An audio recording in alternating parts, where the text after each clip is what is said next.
Hi, listeners. This is the 80,000 Hours podcast, where each week we have an unusually in-depth conversation about one of the world's most pressing problems and how you can use your career to solve it.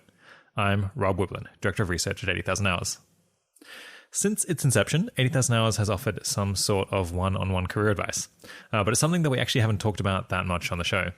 Of course, over time, our advisors end up knowing quite a lot about what sorts of questions our readers are most likely to have and what practical challenges they most frequently face, certainly more than I do hosting this show. So today, I'm happy to finally be speaking with our head of advising, Michelle Hutchinson. Among other things, we talk about our differences with traditional career advice, why you should probably apply to more jobs than you are, how to stay hungry to achieve more without being perpetually dissatisfied with yourself, times that we've actually offered some bad advice, how much risk to take in your career, and who's a good fit to receive one-on-one career advice from 80,000 Hours. And if you need more reason to listen, I'm again joined by my research colleague, Arden Kaler, who last appeared in our interview with Toby Ord. If you listen to the interview and think you'd be a good fit for advising, you can learn more about the program and join the waitlist at 80,000hours.org/advising. Before that, two quick notices though.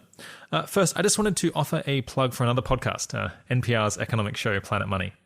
I think I mentioned it a couple of years ago, but it really continues to impress me, just putting out one after another interesting and informative shows every couple of days. Recently, they've done episodes on the US coronavirus stimulus package, the $2 trillion one, how factories are rushing to retool to produce face masks, and why the price of oil went negative last week. I've been listening to the show for about a decade now, and I can only remember a handful of bad episodes. And I was reminded to mention it here because I suggested Planet Money to Michelle a month ago, and she's really been loving it. If you want more, there's also their short daily spin-off show called The Indicator. Second notice is that for the most recent update to our job board, my colleague Maria Gutierrez teamed up with two experts that we trust, and together they shortlisted some really promising roles in biosecurity and pandemic preparedness. So if you're interested in that area, you should go and check out the more than 60 opportunities to work on stopping pandemics that we currently have on our job board. As always, we've included some roles that are mainly valuable for career development, as well as some of the best roles that we're aware of for people ready to have a really big impact in biosecurity work right now. The job board as a whole now has over 500 vacancies listed across a pretty wide range of problem areas and levels of role seniority. So if you're looking for something new or want to have more social impact than you are now, please do go and check it out. It's a real goldmine. It's at 80,000hours.org/jobs, and of course linked to in the show notes. All right, without further ado, here's me and Arden interviewing Michelle Hutchinson. Today, I'm speaking with my colleague, Michelle Hutchinson. Michelle has a PhD in moral philosophy from the University of Oxford, where her thesis was on global priorities research. While completing that, she did the operational setup for the Centre for Effective Altruism and became executive director of Giving What We Can, where she was actually my manager when I first moved to Oxford to start looking into how people can have a huge impact with their lives, all the way back in 2012. But I escaped that.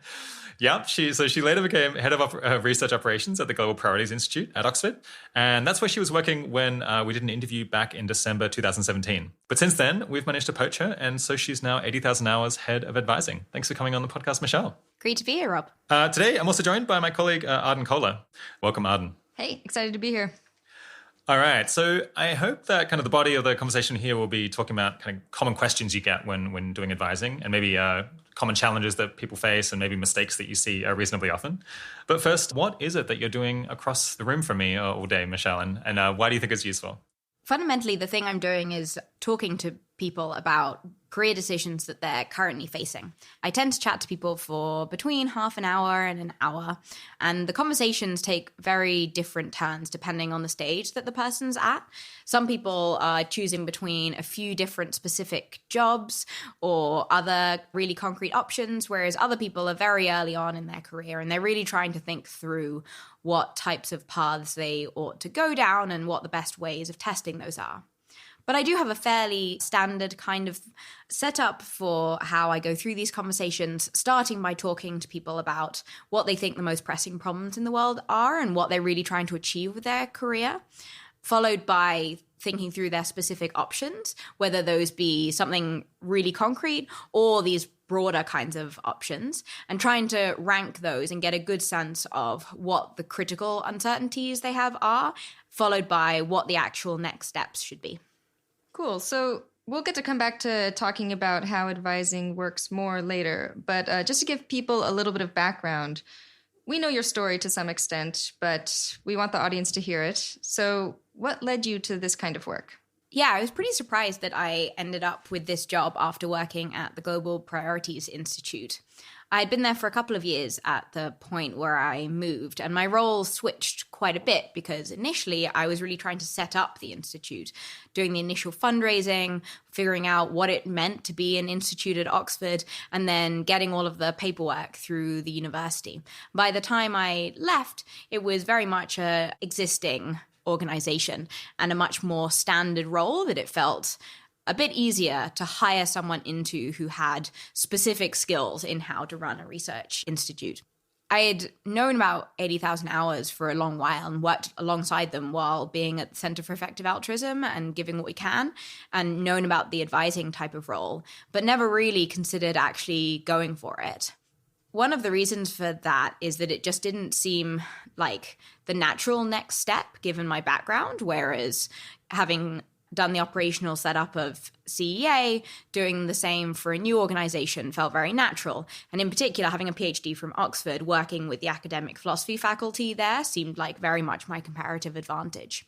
But talking to the 80,000 hours team, it became clearer that actually, if you're going to be giving careers advice on our priority paths, then you really need to have some experience with what it's like working in those and with the kinds of considerations that tell in favor of some rather than others. So what are some lessons that you learned from that process?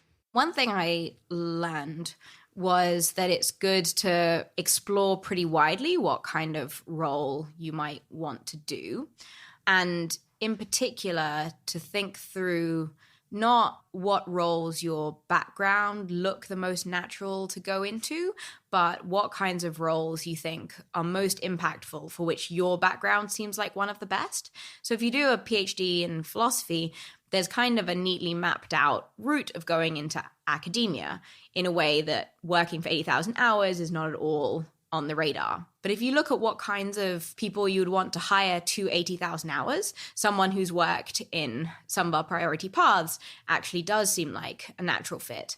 And this is actually just really crucial because for a lot of the most neglected jobs, it's going to be exactly the case that there isn't some obvious pipeline that leads to them. That's why they're neglected.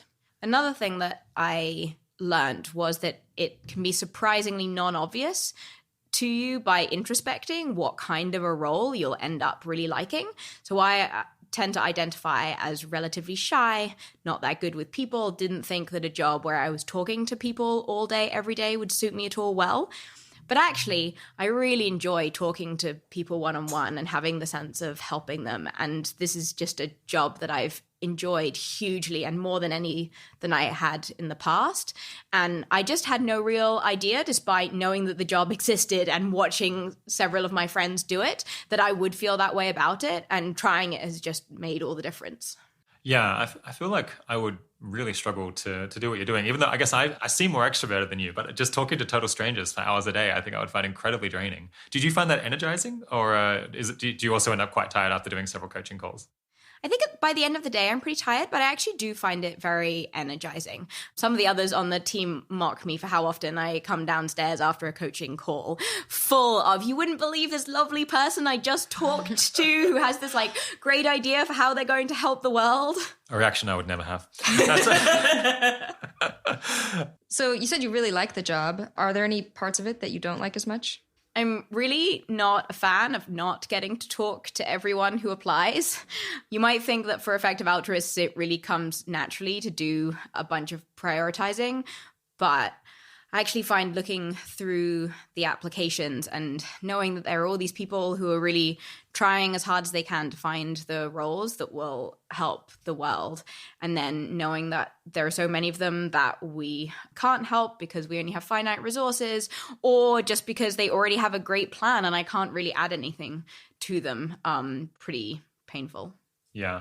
So we're going to go through, I guess, a bunch of advice that you frequently find yourself giving. I suppose I know that readers on the site tend to take what we write a little bit too seriously, and we've been trying to massage the wording so that people kind of take our advice with a bit more of a pinch of salt than they seem to be doing right now. But I'm not sure, do you think advisees take what you say too seriously or not seriously enough? I think it really depends on the person, and also it's a bit difficult to tell, particularly as although I've been here for a year, that doesn't feel like that long in terms of actually following up what people do. I think some people definitely seem to on the side of expecting me to have answers when I definitely don't. I think I even fell into this before I joined 80,000 Hours, where I had this sense that the people in 80,000 Hours had answers and that when I joined, I would be told them, which is pretty surprising because it's not like I thought you had any answers, Rob. Brutal.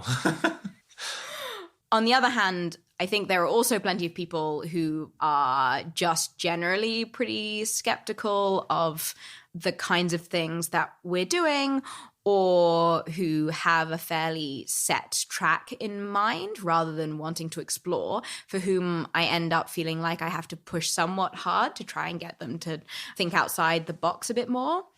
I think the personality of the person doing the advising makes a big difference here as well, where I find that it feels very difficult to me to get the appropriate level of feeling like I am giving concrete, useful information, because to me it always feels like I'm kind of speculating and these questions are hugely hard.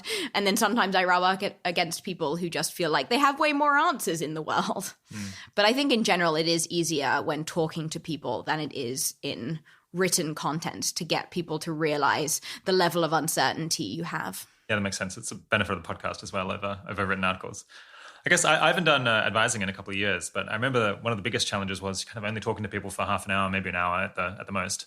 And there's so much information you have to collect. It's like, what things do they enjoy? What things are they good at? Like, what actual concrete options do they have ahead of them? It takes a lot of the call just to kind of get that information. And even by the end, you don't really have enough to make like confident recommendations, because you could easily be kind of missing some important piece of information. Did you find that as well? Or maybe have we found a better way of kind of getting a lot of information out of people, but before the calls now? Yeah, we've certainly done a bit more work on our systems since the time that you're referring to. So we get people to fill in an application initially, which gives some idea of what their possible plans are, which problems they think are most pressing, that kind of thing. And then once we've asked someone to do a call with us, we send them another document asking them things like, what do they think that they're naturally most skilled at? What do they think their key uncertainties are? And that type of thing. And that really helps. It makes a huge difference when someone has really thought through what it will be useful for me to know beforehand, and also what the things are that they think are most important to discuss. It's still very difficult, particularly if someone has some particular thing that they want to discuss, but they didn't quite realize that they wanted to, or something like that. Also, yeah, you just don't get very much time at all to discuss different options, particularly for people who have just a huge range of things that they could go into. You end up having to spend just like a couple of minutes on each and just give like some idea of, okay, maybe if you want to go into this, this would be the next step or something, rather than being able to go into detail. I've heard that the coaching preparation and the application for coaching have been helpful in themselves to people. Is it designed that way, or is that just a happy accident? We have certainly tried to make them useful for people, yeah. And we have gotten the feedback somewhat regularly that people found it a useful exercise to go through, to plan through their options, to think through specifically what their key uncertainties are and things. There's more that we could do in this kind of area. And one uncertainty we have is to what extent to be trying to optimize that process for being useful for that versus for making people ready for the call. Because some people say, actually, I would have been happy to do more preparation. So for example, 80,000 Hours recommends people to have a number of different options of varying levels of competitive to try out for, including having we call Plan Z, which is the thing that you could do if all else goes wrong. That's not typically going to be the kind of thing that's going to be that useful to discuss in a advising call, because it could be go back and live with your parents and get a job in the local library. But it's definitely a thing we think that people should have. So one of the things that we've been playing around with recently is, should we actually ask people specifically on the document to list that? Not because we need to know it for the call or that we'll discuss it, just because we think it's really sensible for everyone to have. Nice. Are there any misconceptions that people have about kind of the range of different careers that we're excited about that come up in coaching? Yeah, I think people often assume that we're only really excited about our priority paths, which are listed explicitly on the website, which is definitely not the case.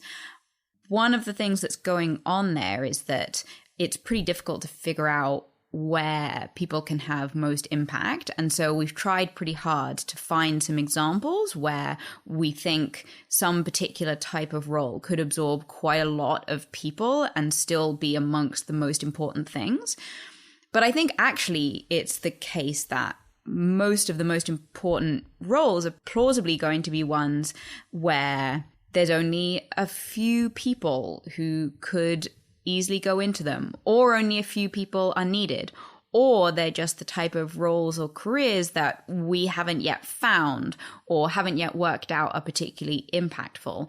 And those are obviously very difficult to describe. And so what I ideally want is for advisees to be thinking through what they think is the best possible option for them to go into, and to have tons of people exploring different roles depending on what their particular background and skill set is, and then using these analytical tools to compare carefully between them and really squarely aim for impact in them. I'm really pleased that we now have some new content up alongside our priority paths, which are called niche paths, which describe some of the various different, more specific types of things people could do, where maybe they're ones that we think we just like one or two people working in them. Maybe there's something like journalist, which is actually pretty difficult to get into, and so not necessarily a good thing to aim for unless you already have quite a bit of evidence that you'll be good at it.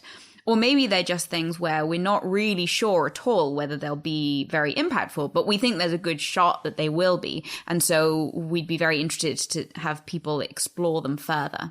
Yeah, we've also now got on the problem profile landing page, we've got this quite long list of like other problems in the world that we know less about than the kind of classic ones that we talk about a lot, but that we think, if we looked into them more, we can end up thinking that they are like among the most pressing, or that we'd love to see more people go into them.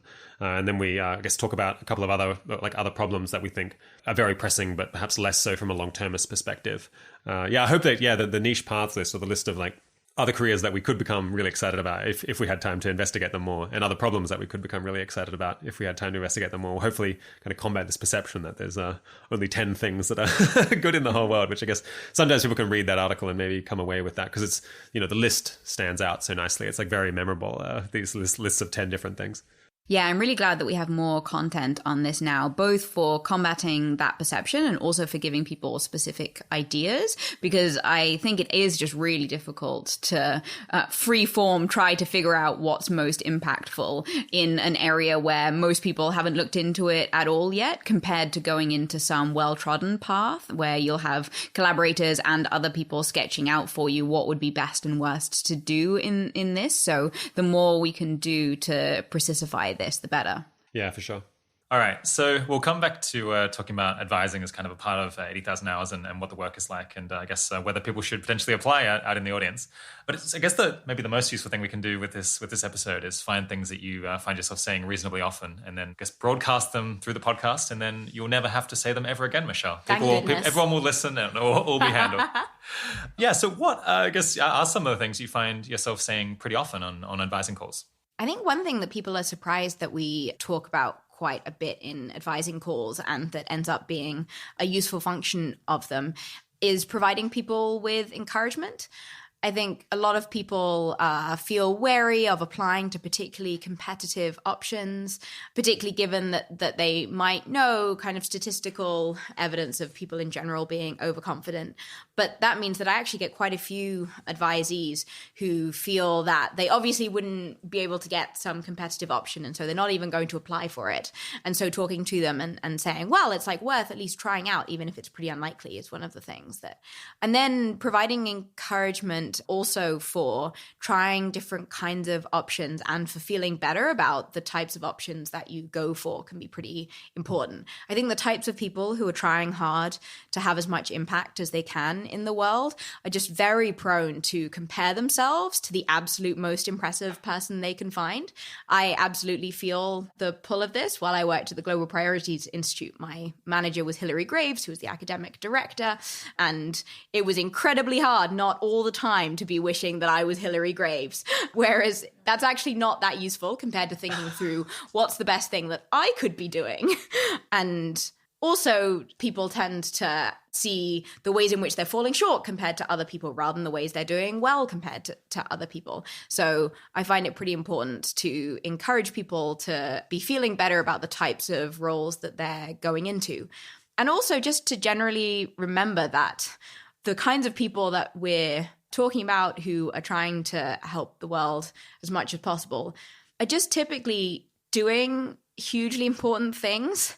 Many of them, for example, are giving away large amounts of money that can buy bed nets to save multiple lives per year. It's absolutely incredible that we're in a position to do that and that people are willing to do that when they could be keeping the money for themselves. I think it's really important that people realize how important that is and don't just feel bad for the fact that they could be doing something else even better or different.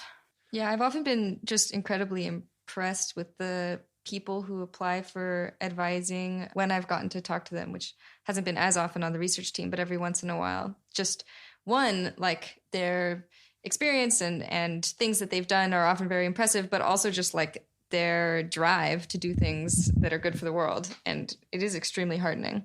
It really is. I find, reading through applications is tough from the point of view of not being able to take everyone, but really heartening just from getting this sense of there are so many people out there really trying hard to help others and actually doing it.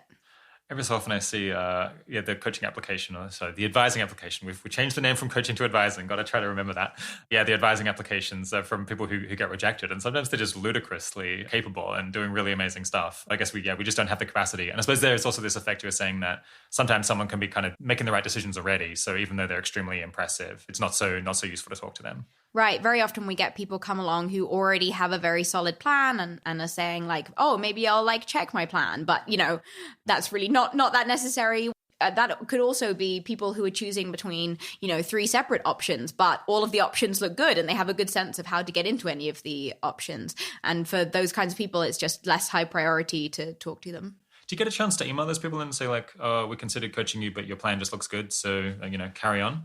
It depends on the case. So sometimes we'll do that. Unfortunately, it's just a lot more time consuming and we get so many people on the wait list that it's more efficient in general to say our coaching isn't going to be as useful for you and then not clarify exactly why not. Yeah. I guess, if you had to send a personalized rejection emails to everyone, you'd never actually get to advise anyone. So sadly so. It's kind of a very difficult trade-off, yeah. You'd be the head of rejection. So maybe sometimes it feels that way. But okay, let's just back up. So it sounded like there was maybe 3 different points. One is that people are kind of underconfident, and so they need a bit of encouragement maybe to go and just apply for things that seem well worth applying for. Then there's this issue of kind of interpersonal comparison where people are getting demoralized because they compare themselves to the very best person who they're aware of, and necessarily if you're doing that, then basically for everyone that's going to make them unhappy. And then we've got this other thing of people never kind of being satisfied with the contribution that they're making already. They're always looking on to the next thing. It's kind of human nature rather than being pleased with what they managed to accomplish so far. All right, so let's talk about the underconfidence thing first. Is that just kind of a selection effect that you kind of maybe choose people who are underconfident from the pool? Or do you think it's just people in general or people in this community as a whole are maybe not confident enough or not willing to kind of take the risk of taking a long shot bet at applying for something that's maybe kind of a stretch job to get? I mean, I definitely don't mean to say that I think in general, most of our advisees are underconfident. We also talk to plenty who are overconfident. I think it's much more of a case of it's very difficult to calibrate yourself as to whether you should be applying for more stretch things or whether you should be applying for more kind of safe options. So I tend to say some of both of these. I do think that there's a general effect of obviously everyone hates rejection, and so people don't really want to apply for jobs where they're very likely to be rejected. I think this differs a lot by industry and what kinds of roles people want to go into. So this feels maybe a bit more surprising to me coming from an academic background, because in academia, if you come out with a philosophy PhD from a good university and then you want to get an academic role, you're just going to have to apply to tens and tens of jobs and be rejected from almost all of them, because that's how the system works. Whereas it's much less so the case in other industries, that people are used to that kind of thing. So they might think, well, if that job gets that number of applicants, then why would I bother applying for it, in a way that people who are used to coming from an industry where you just obviously apply for the top thing expecting to fail do. Yeah, I have some friends from my PhD in philosophy that would keep a spreadsheet where they would like compete on how many rejections they get, because they were trying to counter this. They were trying to be like, okay, it feels bad to get rejections, but we're like going to try to make this a good thing, because it's like a measure of how much we're putting ourselves out there. And they'd be like, yes, got another rejection. And then be like trying to outdo each other. I think some of those kinds of things would be great to see in the wider world, because I think a lot of people in general do just end up doing something that's not quite as good as they could have done, because they're not used to trying out these techniques to make them more willing to put themselves out there. Yeah, I guess on the overconfidence and underconfidence thing, there's maybe a bit of an asymmetry where the people who are overconfident, like they waste a bit of time maybe putting in job applications for things that they're too unlikely to get, but that's not the end of the world. Whereas someone who's consistently underconfident and like never really applies for like amazing options that they could get might be selling their whole career short and making a big mistake that they could correct in maybe just a few weeks of extra applications. I think that's typically the case. I think it definitely could swing the other way, where if someone doesn't apply for enough backup options, they could just find themselves in a really bad position because they applied for a whole bunch of jobs until their runway gave out, and then they still don't have a job or an idea of what they're going to do, and they actually need the money. So I think it does depend on the person and the situation. I like how in both cases, like the prescription is basically apply more widely, because like it seems, I mean, it seems really difficult to tell whether you're underconfident or overconfident from the inside. I mean, like that's like, seems like it's like part of the phenomenon is that you can't tell which one you are, or if you're just like the right amount of confident. So like just applying for this, would you say that everyone should just apply for a huge spread?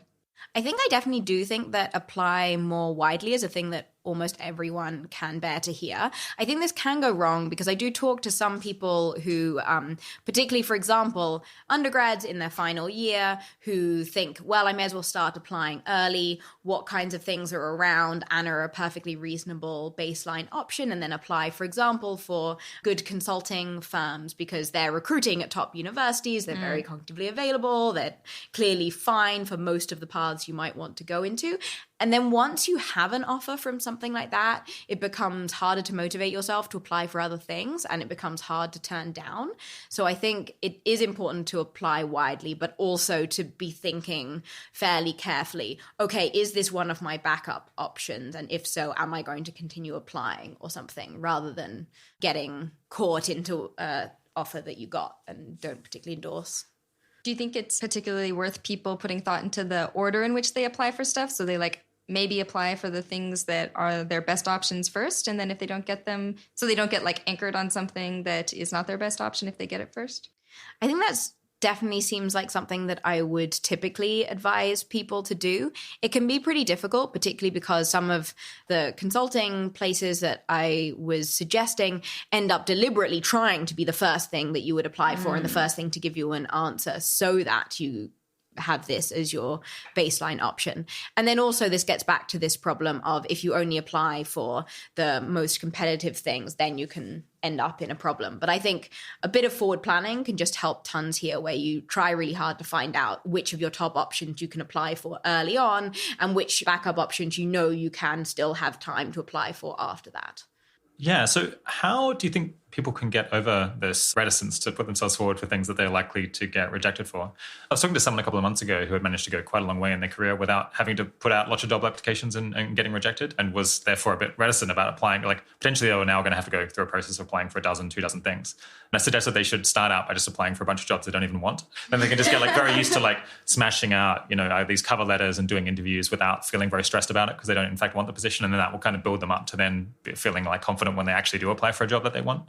Yeah, I think that sounds like a great strategy. To be honest, I don't have a great deal to say here. I think one of the things is thinking through how much you can learn from the application process. And often the longer the application process, the more they're trying to figure out whether you're really a good fit and would like it, as well as just whether so for some jobs, you're just going to be putting in tons of CVs and then it's not actually really going to be a big time sink or that stressful. The ones that are more stressful are these ones with the longer processes.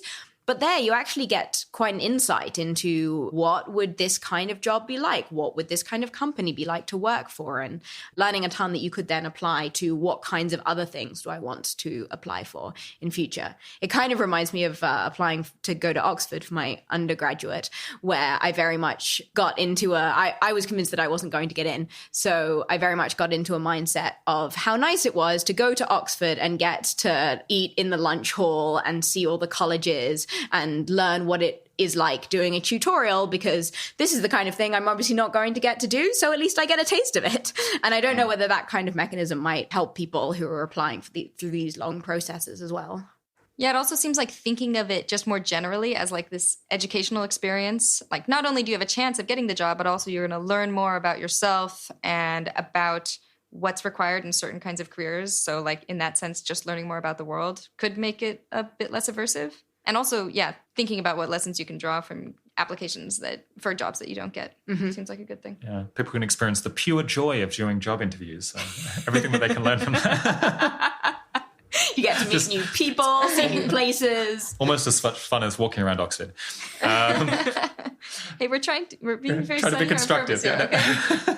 I wonder whether there's anything people could learn from kind of dating advice, because that's something where almost everyone earlier in their life has kind of had to deal with rejection potentially. And this is kind of as a similar structure. You've got to like kind of put yourself out there in order to have any hope. Well, I married my high school sweetheart, so I'm afraid I can't comment on that, Rob.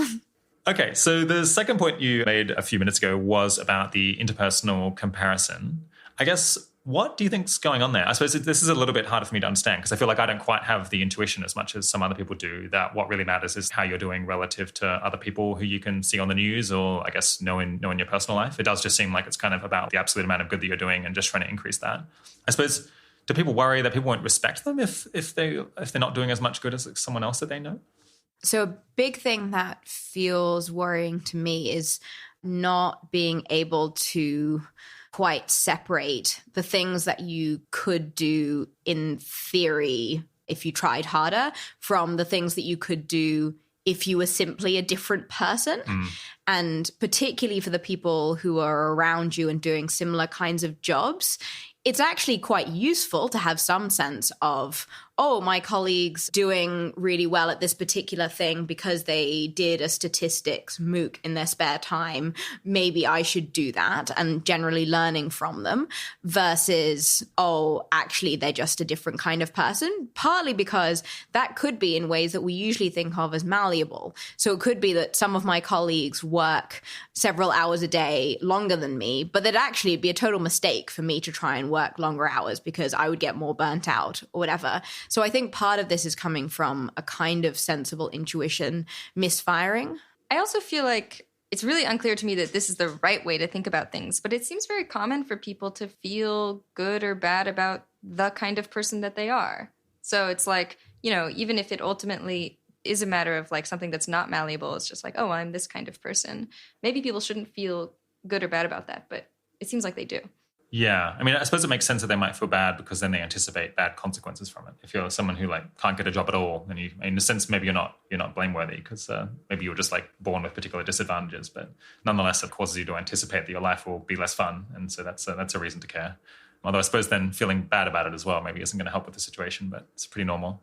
I mean, you also might just wish that you could be helping people more or something, right? If you happened to be the kind of person that could do more work or was tons smarter or something, then other people would benefit from that if you have a job that's really trying to maximize your impact. So this like wishing that you could do these things that you in fact can't is more of a wish fulfillment about ways in which the world could be a bunch better.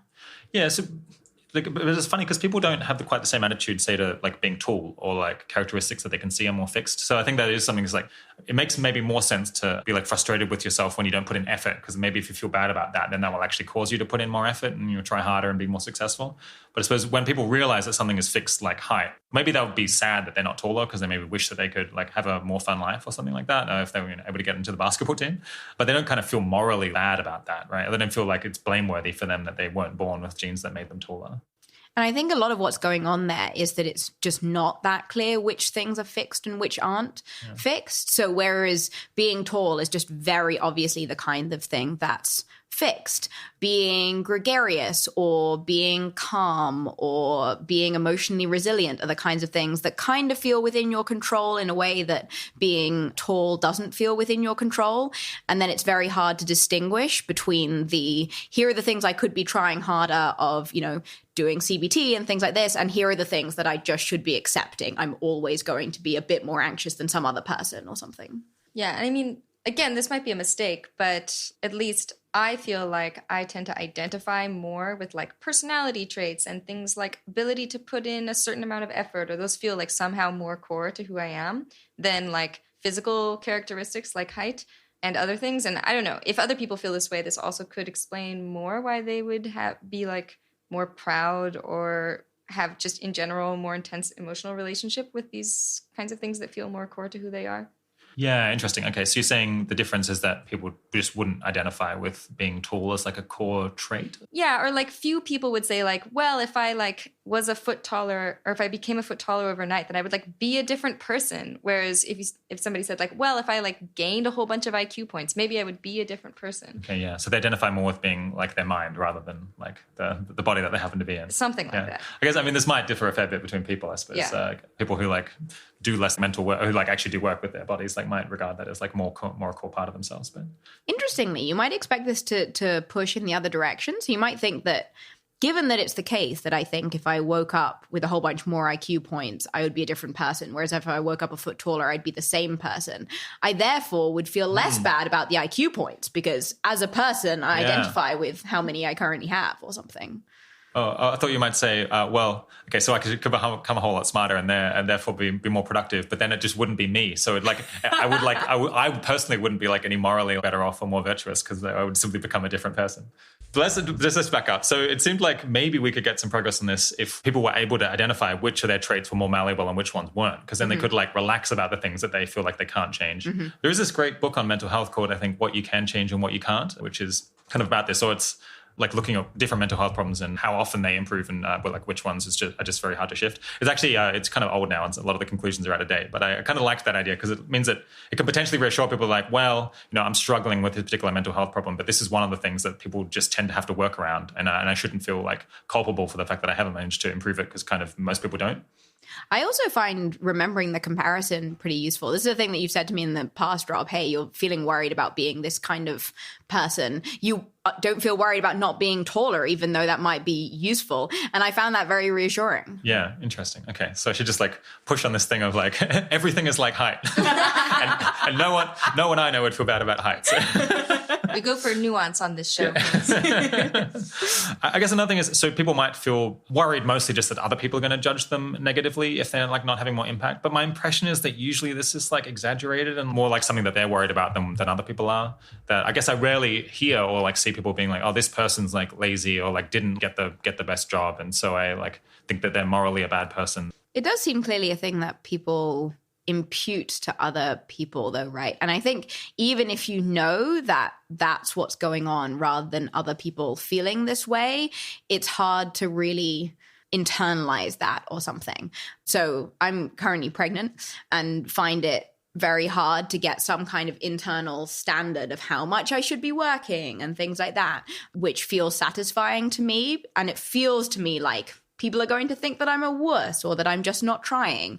And I, in fact, know if you ask me for any concrete person I interact with, whether they're going to feel that way, that they're not. It's very much internal, but it's still very difficult to just make that feeling disappear. Yeah, I mean, it's also not just about moral judgment, right? People will worry about just other kinds of judgments, like people just thinking they're less impressive. Or, yeah, like I mean, there's like social status is a phenomenon, and it is not like doesn't just boil down to like how much good are you doing in the world relative to your abilities. And so, yeah, it does seem like even though people aren't going to be like that person is lazy or something like that, it does seem like when people do really amazing things, they get like lots of social status for that. Yeah, I mean, it definitely seems nice to be admired, even if you're being admired for something that really isn't down to you at all. Yeah, I guess all of my attempts to reassure people here are getting shot down by you two, but I'll keep trying. I guess I think that a lot of these things are sort of mistaken ways of thinking, but that they are like connected up to these relatively deep ways of thinking. So it's like, it's not like a silly mistake to feel this way. It's kind of like something that would take like work to resist, because even if it is a mistake, it's like something that's kind of really easy to fall into because of its connections to so many other things. Yeah. I mean, this won't be reassuring to everyone, but I guess like even within kind of the community that we're familiar with, which is really interested in having a big social impact, my impression is that people get like status or like social status or esteem for like all kinds of different things, not just having a really impressive job or, in practice having a big social impact. They can get, social status for being like good friends or like fun to be around or, helping other people, finding good TV shows to recommend to others. There's like lots of different ways that you can help the people around you. And they're not just constantly like tallying up in some spreadsheet how much social impact you've had. It's like, in fact, almost nothing like that. And I think, in fact, for most of us, the thing that we end up feeling we emotionally care about is how much is this person trying? Are they really caring about helping people? Do they care about helping the people around them or people further away or whatever? Okay, so I guess the third point you made, which was pretty related to this one, is that maybe people should spend less time thinking about how they could have more impact and also spend at least some time thinking about the impact that they're already having with what they're doing and feeling good about it. Do you want to elaborate on that? Yes, I think that often because there are so many different options for people to be doing, and people are doing this thing where they compare themselves to other people, they feel that some of their backup options would leave them being in some sense useless. But in fact, for most people, it's really incredible how much good we can do, partly just by virtue of being born in a rich country. So people on the median income in the UK donating 10% of their earnings can typically save a life from malaria or help people hugely from deworming or help through a whole host of other ways. And I think it's pretty incredible to think that any of us could help others to that degree. And we absolutely shouldn't feel bad if that's what we're doing with our lives. Yeah, I guess it's not that different than kind of the normal thing that people have where it's like kind of they're always looking for the next raise, always looking to like increase their income or get a more impressive job. And then once you get it, you like don't spend much time actually appreciating all the benefit from that. It's just, pretty deeply baked into human nature. I mean, at the same time, I suppose we do want people to think about like how they can have more impact, but I wonder whether they could kind of batch that into one day a month. Say, where it's like, on the first of every month, you're going to think about like how you're not accomplishing enough and how you can do more good. But then the rest of the time, you just have to also spend some time appreciating every day what you managed to get done.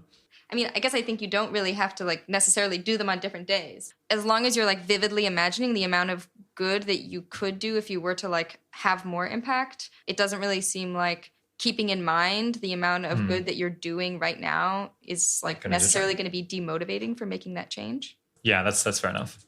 Cool. Okay. So my original question on this line was, what are some things you find yourself saying very often in advising? And I guess we've gone over kind of one class of things. Is there any other kind of big categories of stuff that you find comes up very often in advising calls?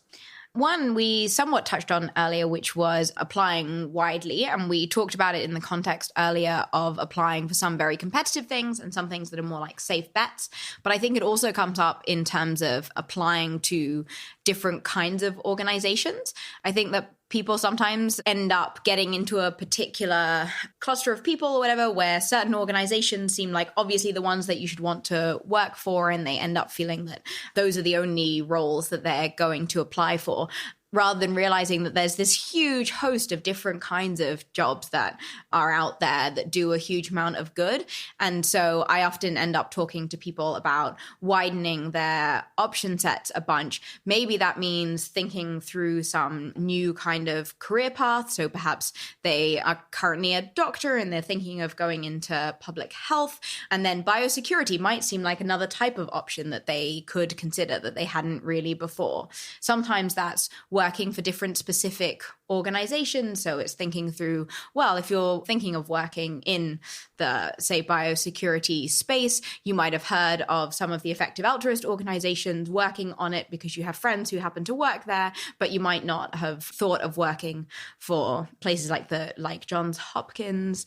Yeah, so I'm often trying to get people to broaden in that sense. I'm so pleased that our job board is now broadening out the types of roles that it advertises. It's very time consuming for our job board manager to search through all of the huge numbers of types of roles there are out there. But I think it's really bearing fruit. We've now got about 420 roles currently on the job board at a huge range of different organizations in different paths that give people much more of a sense of how many roles there are out there, ones that they can apply to, and hopefully ideas for other kinds of organizations they might look for to apply to.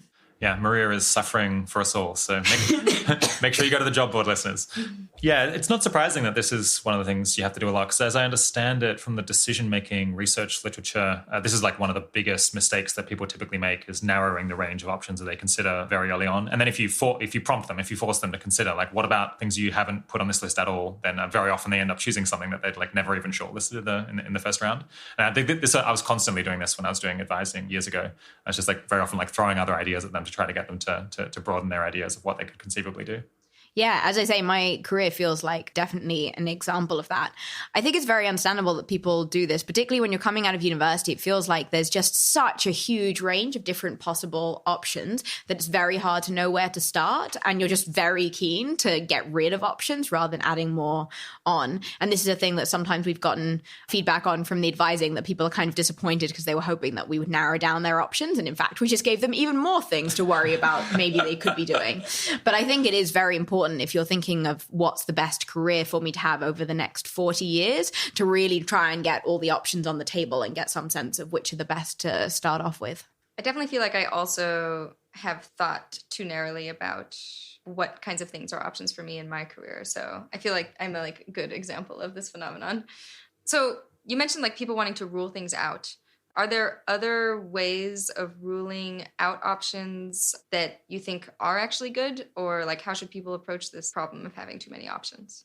So one interesting call I had recently was with someone who was very good at maths and was pretty interested in studying economics in order to work on global priorities research. But when we discussed more what the specific work would entail, it just became increasingly clear to both of us that he really enjoyed doing pure maths, and that the kind of work you would do if you were an economist working in global priorities was not that much like pure maths, and that he might be better trying out something like AI technical safety first. And that was a kind of interesting conversation because he was already aware of both of these options, but he'd been thinking on a kind of broad level, which of these feels the most instinctively appealing or something, rather than thinking through more of what would the day-to-day work be like, how similar would it be to some of the stuff I'm currently doing, that kind of thing. So I think getting more information about specific jobs can be very helpful, because people often, because they're trying to make these decisions relatively quickly and have so many different things going on, are using fairly stereotyped impressions. Another one I think is that people will frequently rule out quant trading as an option because they feel that they're not the right kind of confident, bro-y type to enjoy this. But in fact, there are hedge funds that are full of geeky mathematicians who really are not that keen on shouting at each other. And this is the kind of thing that you really only know if you try it out or talk to someone who's doing it. I really like that we have a podcast with Alexander Gordon Brown on this, because it gives people a bit more of a sense of what this job is actually like to work at. So I think ruling things out by specifically talking to people about what are the relevant things to do with their day-to-day, how does that change over time and things, is important. Cool. So talking to people about what the day-to-day is like, maybe trying out the work if possible. Obviously, you can't do that for everything, but when it is possible are some of the more promising options. And then I guess we were talking earlier about applying and learning a little bit more about the field by applying to work in the area. So maybe applying for something and then finding out that the application process involves doing something that is you really don't like or feel like you're not very good at. Could that be another way of ruling things out? I think it is a way of ruling things out. I think it's one that I would probably try a bit later on after I had tried to read about it, talk to people. Often there'll be books on areas, things like that, partly just because I would expect the kinds of application processes that would give you enough information here to be useful to be really quite time consuming. And you might find that it was just much quicker to read a couple of articles on something before that. Okay, cool. That's really helpful. Okay, so Do we feel like there's anything else that is like a common piece of advice that comes up in advising before we move on to some other questions? One thing I find myself talking about quite a bit is the difference in impact there might be between different jobs and also between different cause areas. I think maybe because the kinds of things that we do in everyday life are not that different from each other. I think that the kind of instinct that people often bring to career choice and maybe other areas of life is finding a whole bunch of options which seem to do at least some good, and then thinking through which of these seem the most appealing without looking into too much how much better some are for the world than others. I think this is true both within cause areas. So this is something that I talked about a lot when I worked at Giving What We Can, is that even if the thing you're working on is reducing the burden of AIDS, it's hugely different whether you do that by working on late stage complications of AIDS like Kaposi sarcoma versus on giving out antiretrovirals or giving out condoms. And so even if that's the specific thing you care about, you can help hugely more people by working on some of these things than others.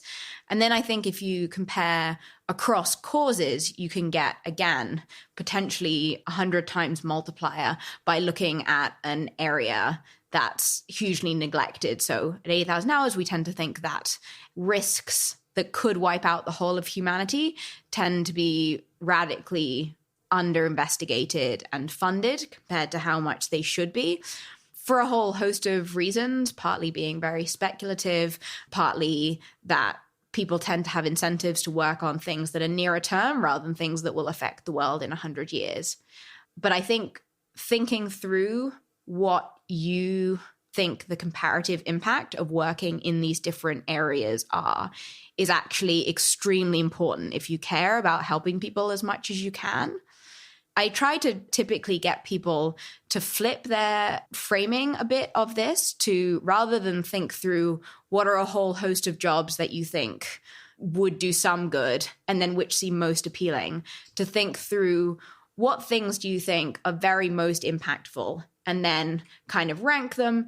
And then at that point, start thinking through, okay, which of these do I think I might be personally well suited for? Because I think that difference in framing is going to really prime you for going for these jobs that are hundreds of times more impactful than others. Cool. Yeah. I mean, obviously a place to start, which like we would say as like people on the research team at 80,000 hours, is looking at the career reviews on the website and looking at the cause prioritization profiles, because we've tried to do a little bit of this kind of thinking about what is more impactful than what and like by roughly how much. But yeah, you could probably do a lot of research on things that you're considering that we haven't done as much work on, although it's like harder for us to like point exactly how to go about that research.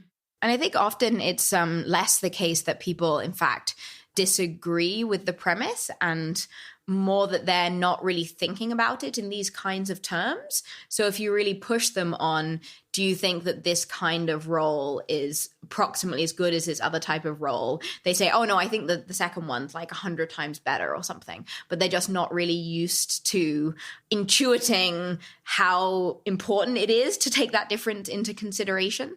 They'd literally say they think it's 100 times better, but they wouldn't necessarily take it, barring some good reason why they shouldn't take it. I mean, I don't usually push people super bluntly in advising.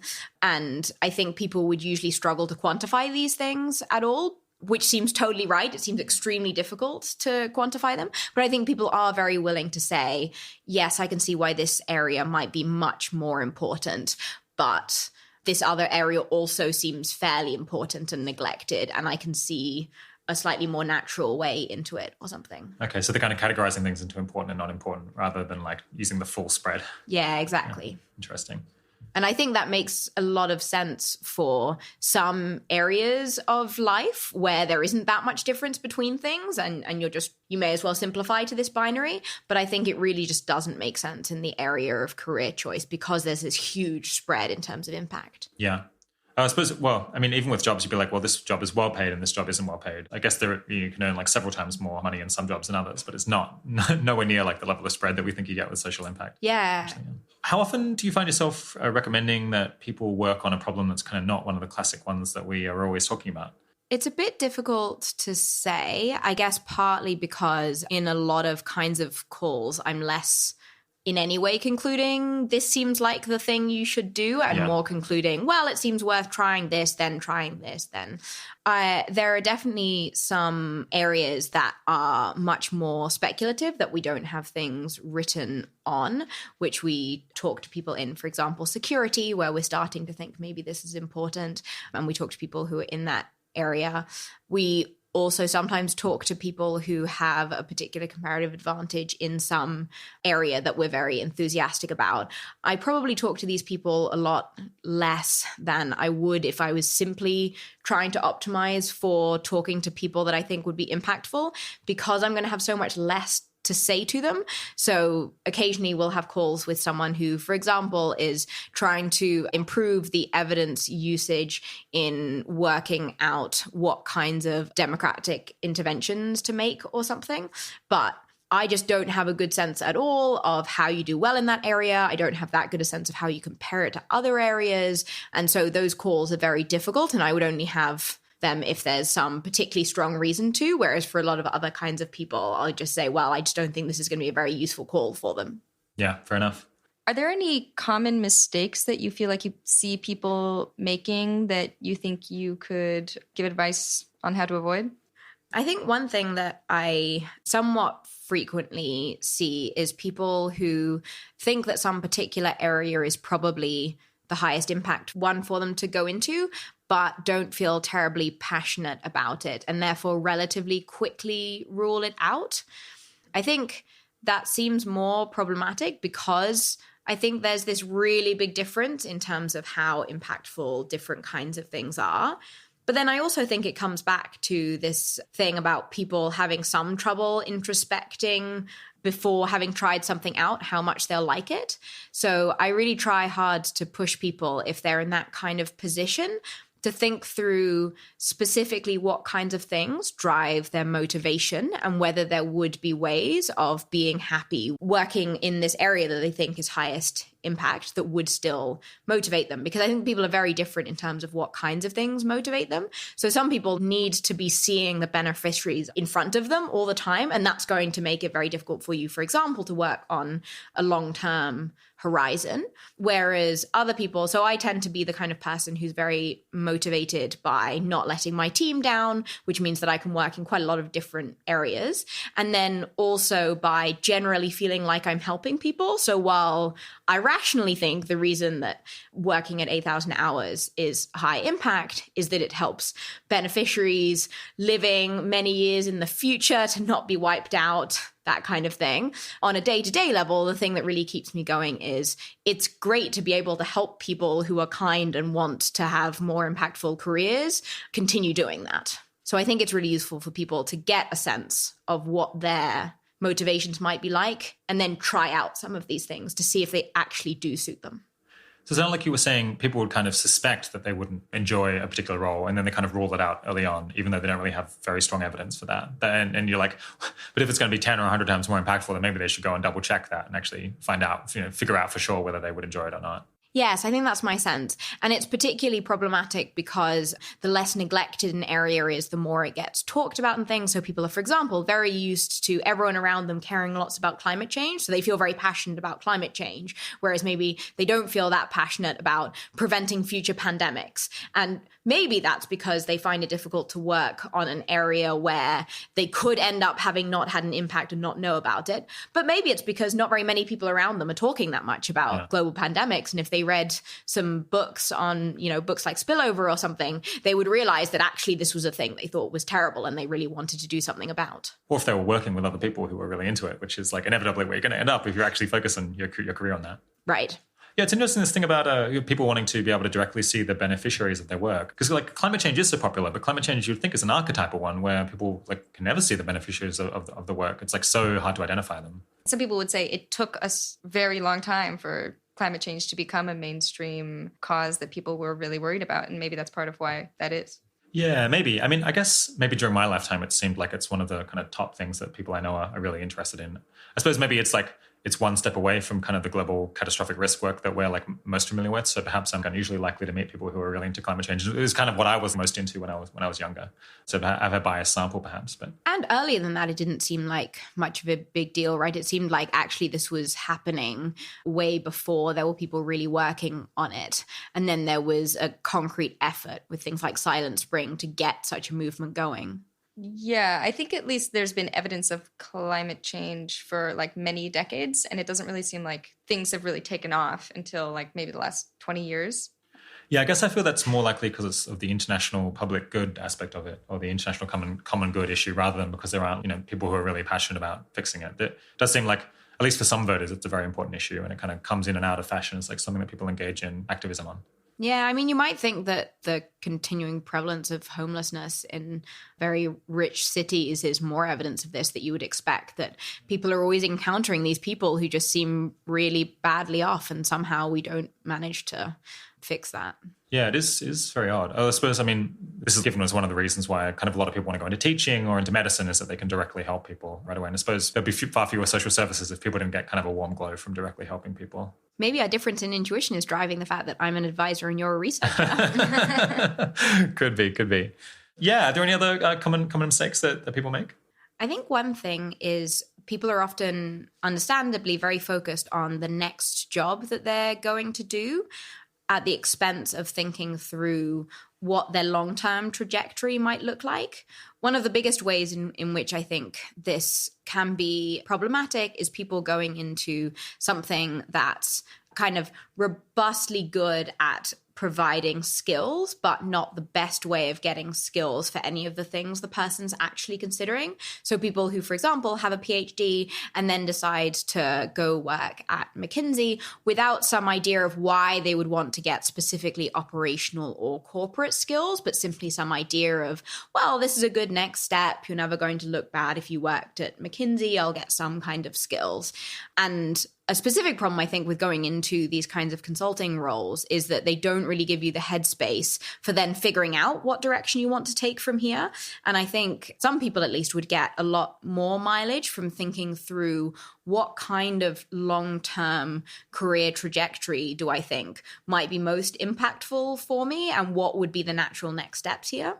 You can also go too far in the other direction, and you definitely wouldn't want to say, I'm definitely going to have this long-term trajectory when I don't really know what that looks like. But you might want to say something like, oh, I might be well-suited for policy, or I might be well-suited for working in a think tank.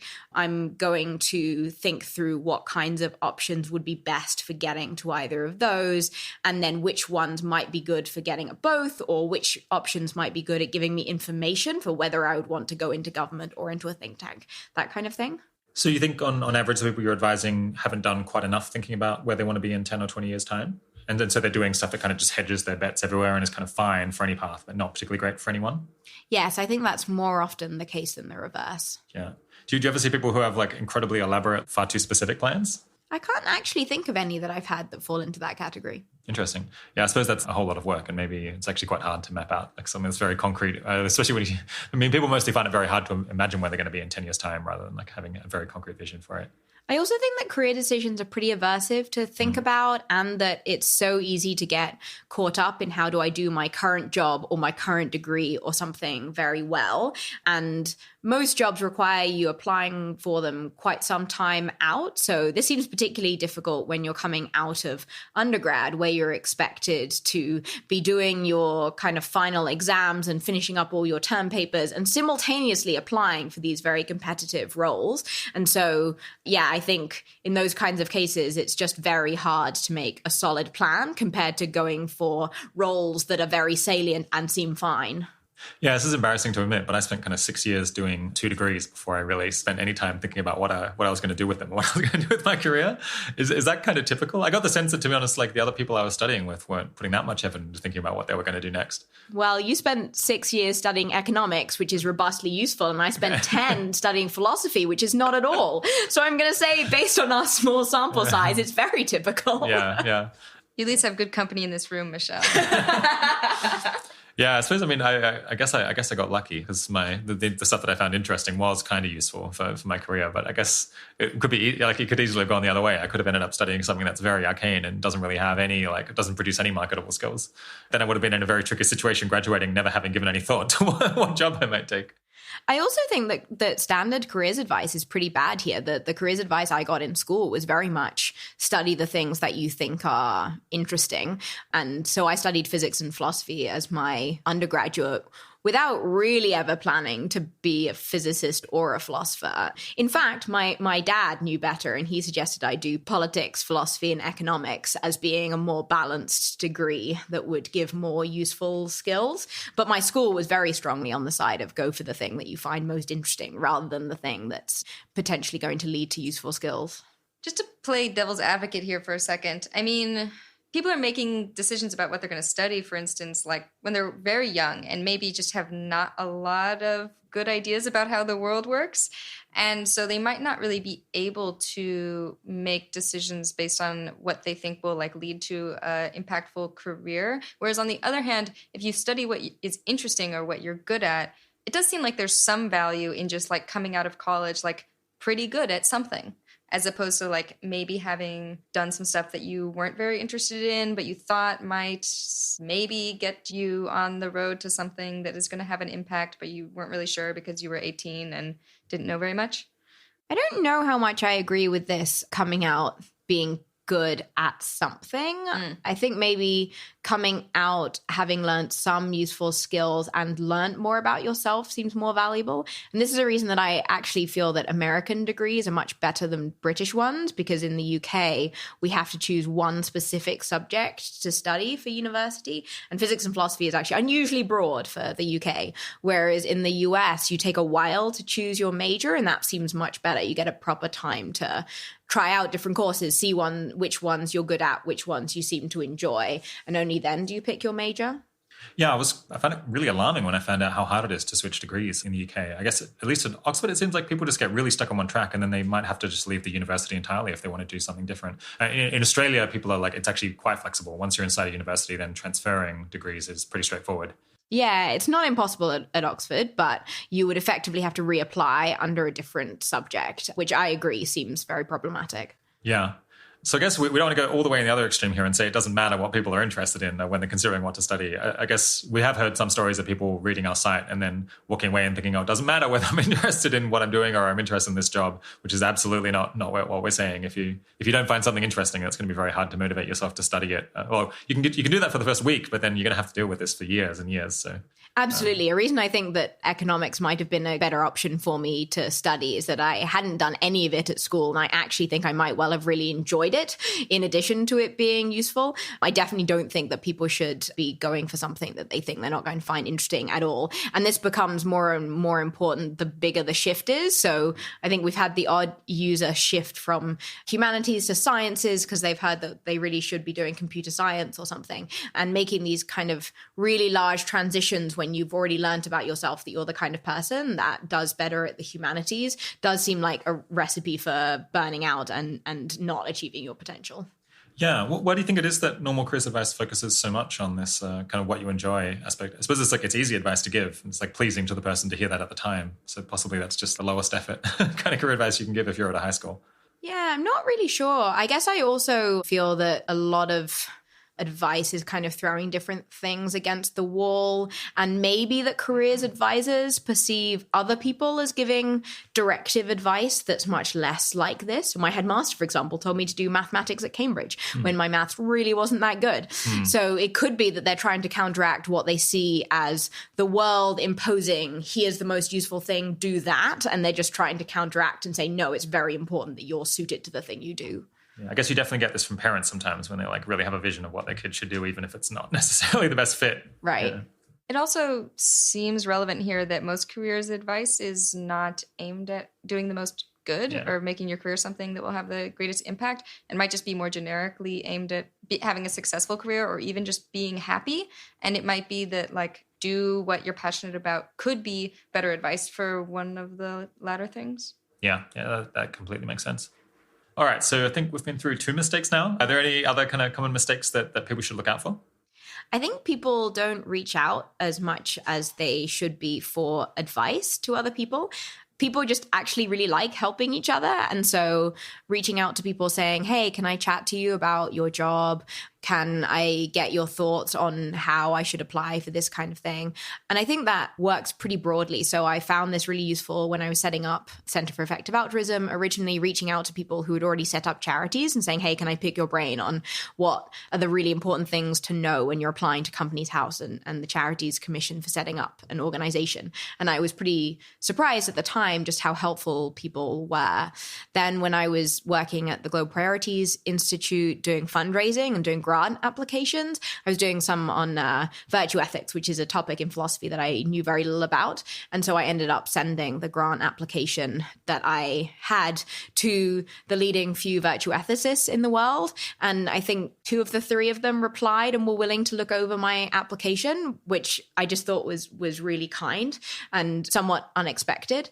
I think it's important to keep various things in mind when doing these kinds of reaching out, that you want to make sure that your emails are really concise, that it's very clear why you're reaching out to them and specifically what you want from them so that they don't feel it's just like a cold email that went to lots of impressive people trying to generically network or something. But I think if you do those things and you give them, a CV so it's clear who you are, a 1 line on why you're reaching out to them specifically, and a 1 line on here's what I want, and it's a smallish ask, I think it's really surprising how often people are willing to respond. And this can also generalize to things like if you're interested in trying out being a researcher and you're still at university, it can be worth reaching out to professors in your university doing the kind of research you're interested in and saying, hey, are you interested in having a research assistant? Here's my background. Here's why I want to work with you. I really liked your 2 papers, this and this. Here's the kind of skills I have that might be useful for you, that kind of thing. And it can be really difficult to do, right? Because everyone's shy, no one likes rejection. You don't really even like imposing on people and feeling that you didn't get a response, and so probably you imposed on them. But I think most people actually don't mind receiving emails like this, even if they don't have a chance to respond. And so it's really worth trying. Yeah, I'm probably unusually in the firing line for getting random career questions and in my current role. I do manage to reply to most of them. I mean, definitely the ones that are kind of short and have a clear ask and where it's like obvious why I would have some relevant knowledge. Because sometimes I do get like very long emails where it's like not clear what they want. And then, yeah, typically those don't get a reply. But I mean, even where I don't reply, there's definitely, I'm more likely just to forget about it than to hold a grudge against the person for emailing me in the first place. I don't think I've ever done that. All right, let's move on to talking about what effect the advising has sometimes had. What are some kind of typical career changes that people have made after talking with you?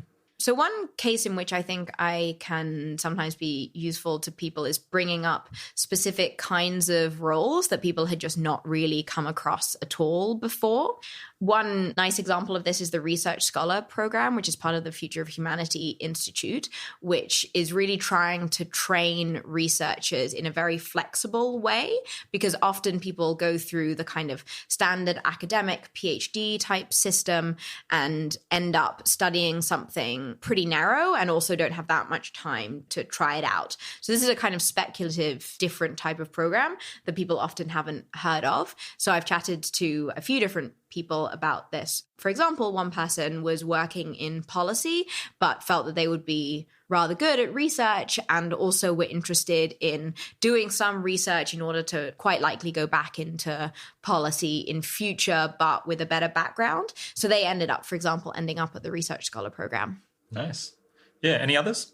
Another kind of change, which can often be pretty useful, is one I alluded to earlier, which is thinking through a totally different type of area than people had been considering. So, like I said, talking to a doctor who's been considering maybe they should be a doctor, maybe they should work in the developing world, maybe they should go into public health, and then talking to them about biosecurity and how they might get into that. And again, because it's a very neglected type of area, it's a bit difficult to know how to get into, and then being able to put them in touch with people who are already working on this in different types of areas is pretty useful. Another is talking to people about the amount of impact you might be able to have in organizations that are really optimizing for impact, as opposed to setting up your own kind of thing. So I somewhat regularly talk to people who have been fairly successful entrepreneurs and are often thinking about how, since they've been successful entrepreneurs, they would quite like to now give back and do something socially impactful. But their kind of frame of reference is setting up an organization. They also don't have that much experience in the specific kinds of charitable sectors they'd be interested in, and then talking to them about roles they might get at organizations, how their entrepreneurial background will help even if the thing they're going into isn't being a founder, has been fairly useful. Are there any career changes that you've seen that have been surprising to you? I think one thing that surprises me is how willing people are sometimes to really switch career if they feel that they could do a lot more impact elsewhere. I talked to someone recently who had been working on improving the criminal justice system in the US for quite a long while. And they had been aiming to do good for many years throughout. They deliberately gone to a university where they could finish their undergraduate early because they felt that was just messing around before they were actually helping people. Then they had worked in criminal justice and then gone to law school. And when I was talking to them, they were really very happy to think through, is this actually the most impactful cause that I could work on? How should I weigh up the fact that I already have a lot of capital in this area compared to switching area, that kind of thing? Which I just feel it's so nice to talk to people who are that flexible and happy and are so much interested in figuring out dispassionately what's the best thing for them to do. I guess it's the kind of case where I think I would feel nervous because they've already got some career that's kind of working for them. And then you'd really worry about like getting them to switch area and then it doesn't work out. I suppose hopefully it sounds like you probably wouldn't bring up this case if if they'd completely crashed and burned. But I think I would also be nervous if the thing that was happening was I was getting them to totally switch areas. So this person was halfway through law school and the kinds of things we were discussing were more like a law school background is pretty good for going into government in the US. Should you be going into government specifically in criminal justice or in other areas? Those kinds of things. I don't typically try to get people to entirely switch in ways that don't use their background at all. Yeah, I guess unless they're really excited to do that, maybe they're... I suppose, do you talk to people who are kind of sick of the career that they're in and they're like just champing at the bit to get out? Occasionally, but not that often, I think. Okay, interesting. Is that because we're often talking to people who are a bit younger who maybe aren't kind of sick of some path that they've been on after a decade or two? Or I think that's probably right, yes. Yeah.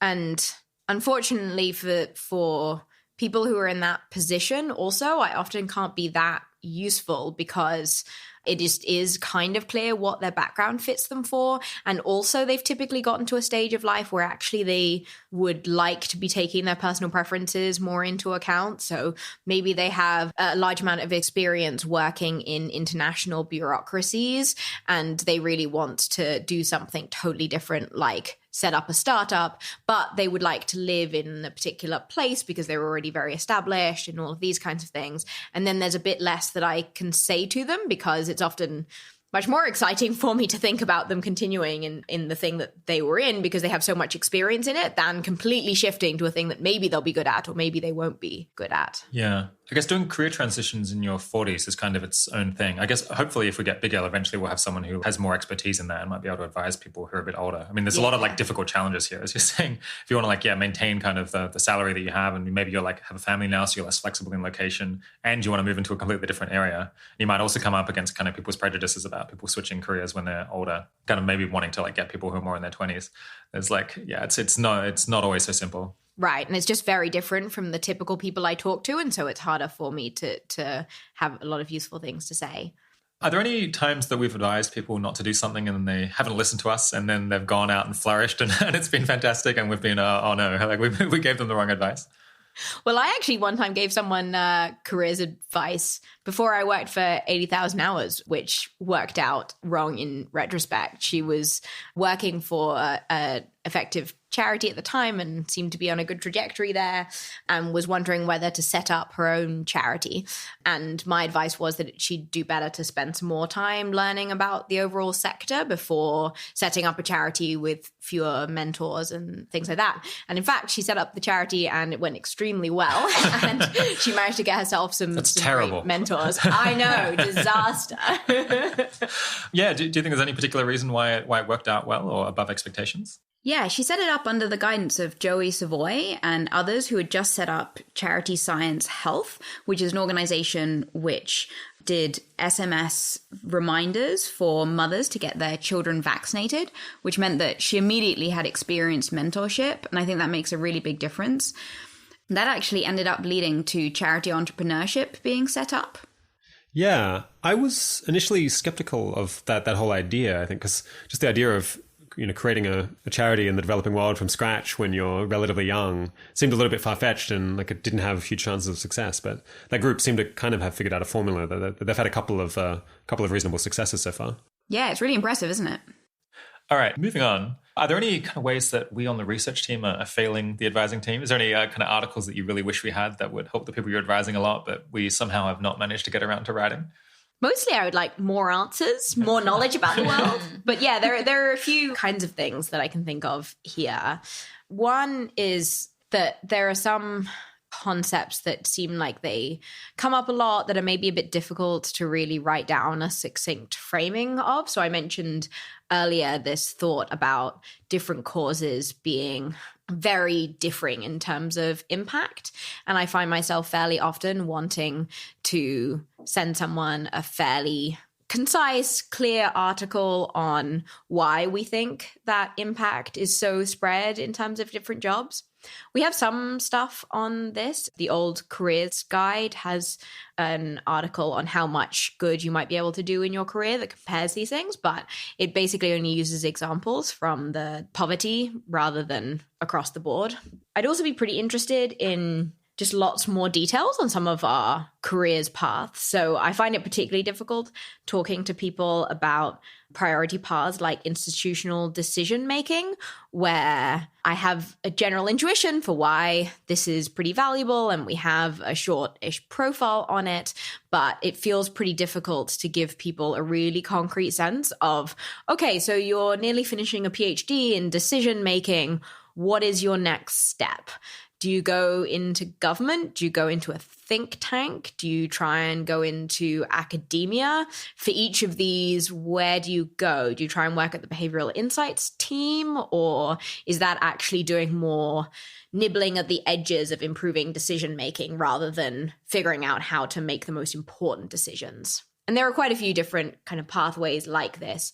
Being a China specialist is another where it just feels like we don't have tons of detail on what should people actually go out and do if they want to do this kind of thing. Okay, so more depth, more concrete advice, more next steps. You writing this down, Rob? All right, let's back up and talk again about kind of advising as a service that we provide and kind of 80,000 hours as an organization. I guess, what do you perceive as being like the goal of 80,000 hours advising?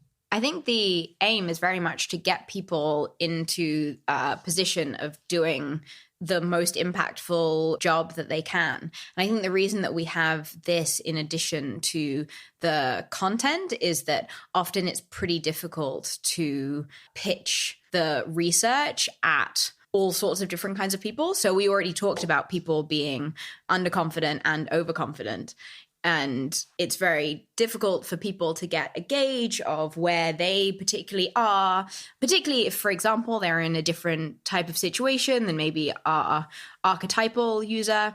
For example, I chatted to someone who was German and so whose background was academically different from many of the people that we talk about, and wanted to get some sense of, well, I know what kinds of jobs I could get in Germany, but what kinds of jobs could I get in the UK and US? So I think in those kinds of cases where different people need to hear different things, it can be pretty useful to do advising. Yeah, you also said earlier that it seems like, I mean, this is related to the issue of underconfidence, but sometimes people need encouragement, maybe they need affirmation, or they need to just work through their options. And in articles, we can provide some like framework for thinking about these things, but we can't actually help people work through their options like you can in a call. And I guess it's hard for us to give personalized affirmations as well through the articles. I guess maybe we could design some app where people write like some things about themselves and then it just always spits out about how great they are and encourages them to carry on. I'm sure that will be very psychologically effective. Yeah. I understand people. Maybe it's as effective as hearing it from Rob in person. Couldn't believe it. Yeah, I think it's a bit difficult to know precisely how useful this going through people's options are, because there's something to be said for a lot of what we're providing is a sounding board and someone who can ask questions, maybe red team the person's plan a bit. And you might think that they could often do this with a friend of theirs as well as we could, particularly as the friend is going to know more about that particular person's situation.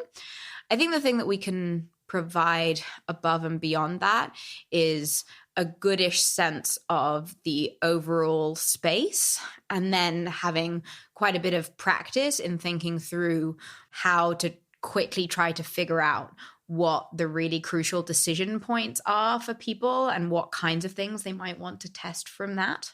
Okay, so these are some ways in which advising is useful. Is there anything general you can say about the kinds of cases in which advising is really useful for people? So you mentioned earlier, like, okay, if you already have a really good plan, advising is probably not going to be that useful.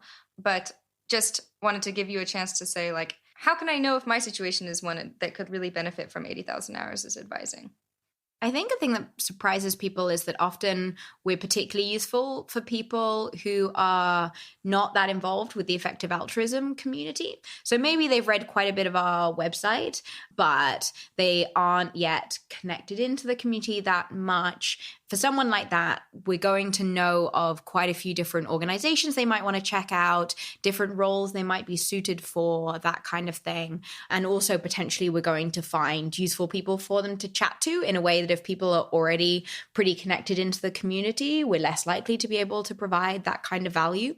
We're also going to be most useful for people who broadly share our worldview, because my advising is going to be based on trying to get people into the types of roles that I think are the most impactful. So one of the things we're looking at when we're considering who to talk to is, do these people broadly agree with the problems that we think are most pressing? And are they happy to really prioritize working on the most pressing problems? Or do they feel like really they're just particularly well suited to work on a specific area that we don't know that much about, and that we're not going to have any specific jobs to recommend them for, that kind of thing. So I think if people feel like they have some area they want to work in, which isn't one of the ones that we write about much on the website, it's unlikely I'll have much more to say than is already on the website. Yeah, I guess another thing you do is provide introductions. And I suppose people who are further away from the effective altruism community are less likely to have been introduced to the people you know who they should kind of obviously talk to. Right. Yeah, I think that's very much the case. Another thing that makes a real difference is how locationally constrained people are, because we just tend to have much better networks and know of far more jobs in some specific areas. So people who either are happy to move or who are locationally constrained to the San Francisco Bay Area or DC or the London-Oxford cluster are much more likely to find our advice useful than people in other areas. Even if you're in quite a big city like LA, we might just not know very many specific roles for you. And so we're only going to be talking at the level of generalities. And I think one thing to bear in mind with this is it's never nice to get an email saying we aren't going to talk to you because we think will be more useful for other people. But this really isn't a reflection at all on you. I personally am currently going through the difficulty of moving from Oxford to London and finding it extremely tough. And so the idea that we would ask people to move across countries or whatever, I think just is a really big ask, and different people are going to feel very differently about that. Right. And you mentioned that sometimes people also get rejected from advising because it seems like they know so much about what we would have to say anyway that we don't feel like we're going to be as helpful to them as we would be to someone else. Right, exactly. Someone who's already read all of our advice and knows a lot of people in effective altruism is just going to find that we're not going to be able to tell them things they didn't already know. Yeah, what fraction of people who apply do you actually get the chance to talk to? I mean, I guess the team is like 2 people at the moment, and maybe it's going to go up to 3 next year with kind of someone's likely to join us early next year. But that's kind of, there's only so many people that 2 or 3 people can possibly talk to relative to like the 1 million or 2 million people who are hitting our website every year. Right. And in the meantime, it's going to go down for maternity leave. Right, yeah. At the moment, we can talk to somewhere between 1 in 5 and 1 in 10 of the people who apply. And that's at any point, including the fact that we have a wait list and it often takes us a while to get back to these people. And that's obviously a big problem and something that we would like to fix, because often people have time-sensitive career decisions rather than ones that will be just the same in 2 months' time. I guess, yeah, if people get rejected, then what might be their next best option? I suppose, I mean, talking to people who know you really well or talking to people who are kind of already in the paths that you're considering seems like it could be similarly useful. I mean, it's like useful in a slightly different way, but it doesn't seem like not being able to talk to you should like completely hold them up in their career by any means. There's like lots of other sources of information. I think that's totally right. I mean, I think our pages on how to make career decisions are extremely useful here. And they often go through similar kinds of things to the things that we ask people to fill in before talking to us, and then the kinds of process that we do. So particularly important things here are thinking through what your different options are and trying to increase the option set, as we said. So trying to do a brainstorm yourself, trying to ask other people, hey, what do you think I might be well suited to? Read up on the 80,000 Hours website and other places for types of roles that you might not have considered. Then thinking through what the cases in favor of and against various of them are, including this, what kind of thing might I want to do in the long term? What might be most impactful in the long term? And then trying to think for each of the things that you might do, what's the kind of quickest, easiest way of testing whether you should rule out that option is, whether that's talking to someone who is doing that job, reading a book on it, then maybe doing an internship in it, that kind of thing. And I think through those kinds of processes, you can really get a lot of information. And part of what's going on may be that it's just a bit harder to motivate yourself to do this on your own. So as you say, getting a friend to talk to, maybe getting someone who's happy to help keep you accountable for doing this could be pretty useful. Yeah, it seems like people could become like sort of like each other's career advisors or something. Like they could sort of go through it together and then like try to like push the other person to come up with more options or do something like that. It seems like it could be something useful. I can imagine that being really useful. I've actually done something like that in the past when I had a relatively hands-off manager. I worked with a friend who ran an organization who didn't have a manager, and we kind of held each other to account for what things we were going to do, queried each other on, is this plan really a realistic one? And I think you can get a huge amount from just having a second person that's really questioning your plan and trying to improve it with you. Wonder whether it's possible to just ask yourself, what do you think Michelle would say, or what do you think someone would say if I was like getting advised by them? And then maybe you could do a better job of simulating their advice than what you think. Maybe particularly with Rob, given how many hours of content there are that you can listen to. Makes sense. Yeah, at some point people will just like train an ML algorithm, I guess, on the podcast and like figure out what questions I would ask or what opinions I would randomly express. Heaven forbid. That'll be automated and out of a job. It's going to be so sad. What has changed about the way we do advising over the years? I guess you've been with us for like 18 months or something now, right? Yeah, a bit under, more like a year. So when we first started 80,000 Hours, we were doing a more in-depth process where we were doing quite a bit of research on someone, then talking to them for a number of hours, I think, and then doing quite a bit more research and getting back to them with an answer. I think one of the things that was going on there was before we had a really wide body of research, we were doing research that was very directed at specific kinds of cases because we knew that those were the things that would really be used. We tended to call that the case study model because in order to really make the most of that research, we then wrote up quite a few of these case studies.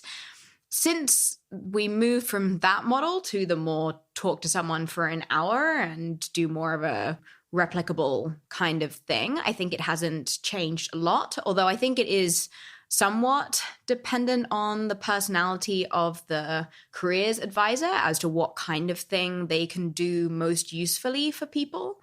So because of my philosophy background, it's particularly naturally for me to talk through with people what kind of thing are you aiming for with your career, what problems are most pressing and why. Whereas I think other people find that somewhat more of an awkward conversation to have with people. And then I also tend to be on the side of feeling that it's pretty difficult to have any real answers. And so throwing out tons of considerations at people, helping them think through things, that kind of thing, which some people find kind of annoying in careers advising because they're hoping that we'll have an answer.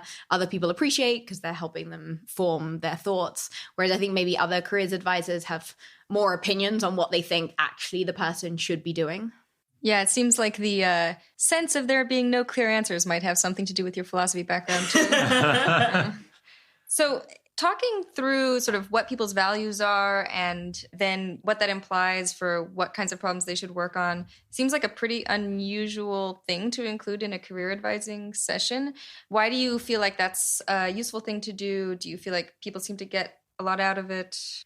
I think it does depend a bit on the person to what extent they do. I think it is absolutely crucial for me to be able to give them advice to know which kinds of things they prioritize. So I think I would need to do some of this, if only to understand what their current thinking was on this. But I actually think it is very useful as well for getting people to take these kinds of questions more seriously, because we're just not really encouraged to in normal life. And again, traditional careers advising, as you say, doesn't really do any of this. It just asks, what kind of thing are you most passionate about? Maybe you should work on that. And I think there are a lot of ways in which people can kind of hold conflicting types of assumptions. So people might have some sense of not caring that much about people existing in the future, as long as people who are alive now are doing well, but actually care a lot about climate change. And then when you talk to them about this, it turns out it's not because they think climate change is going to make a big difference on the order of 30 years. It actually is because they care about people in the future quite a lot. And I think these are the kinds of things that people just don't discuss that much. And so having someone sit down and think through, okay, what kinds of assumptions might you need to get to work in this kind of area versus this kind of area is just really useful for people, particularly in light of the fact that there might be many orders of magnitude difference in terms of how much impact you'll have depending on which of these areas you go into. Do people ever get kind of fed up with them, maybe how abstract or high level you might go with the coaching, and they just want to be like, no, I want to decide between plumbing and and being an electrician? Yes, okay. They do. I try pretty hard to get a sense for people as to how much they're enjoying the conversation and how much they also agree that it's useful and that kind of thing. The hardest cases are definitely the ones where people are super polite and are, happy to go along with this, but then in feedback afterwards are like, I think it might have been more useful if we had moved on quicker. I think for most people, I can get a relatively good read on, do they agree that this is actually a pretty helpful exercise for them? And then in some cases, it's a bit difficult because maybe the kind of thing they actually want instead is a thing that I'm going to have much more trouble providing. And so then I'm happy to move on, but we move on to a thing that they want a very specific list of jobs for a particular niche area, which I just can't provide. And so then they feel like, oh, well, he mostly did this thing that I wasn't expecting. And then you couldn't do the thing I did want. More reasons not to be a polite person, at least, always collecting those. 100%. I'll get on it. What is kind of the output of the advising sessions? It sounds like it's rarely just one top recommendation where you're like, yeah, you should do this. I guess that must happen every once in a while, but more often it's going to be like, well, here's what we think are the top 3 and you should go on away and think about them more and learn more about those options. Yeah, usually we aim to leave people with a ranked list of options where it's pretty clear what the top 2 or 3 are.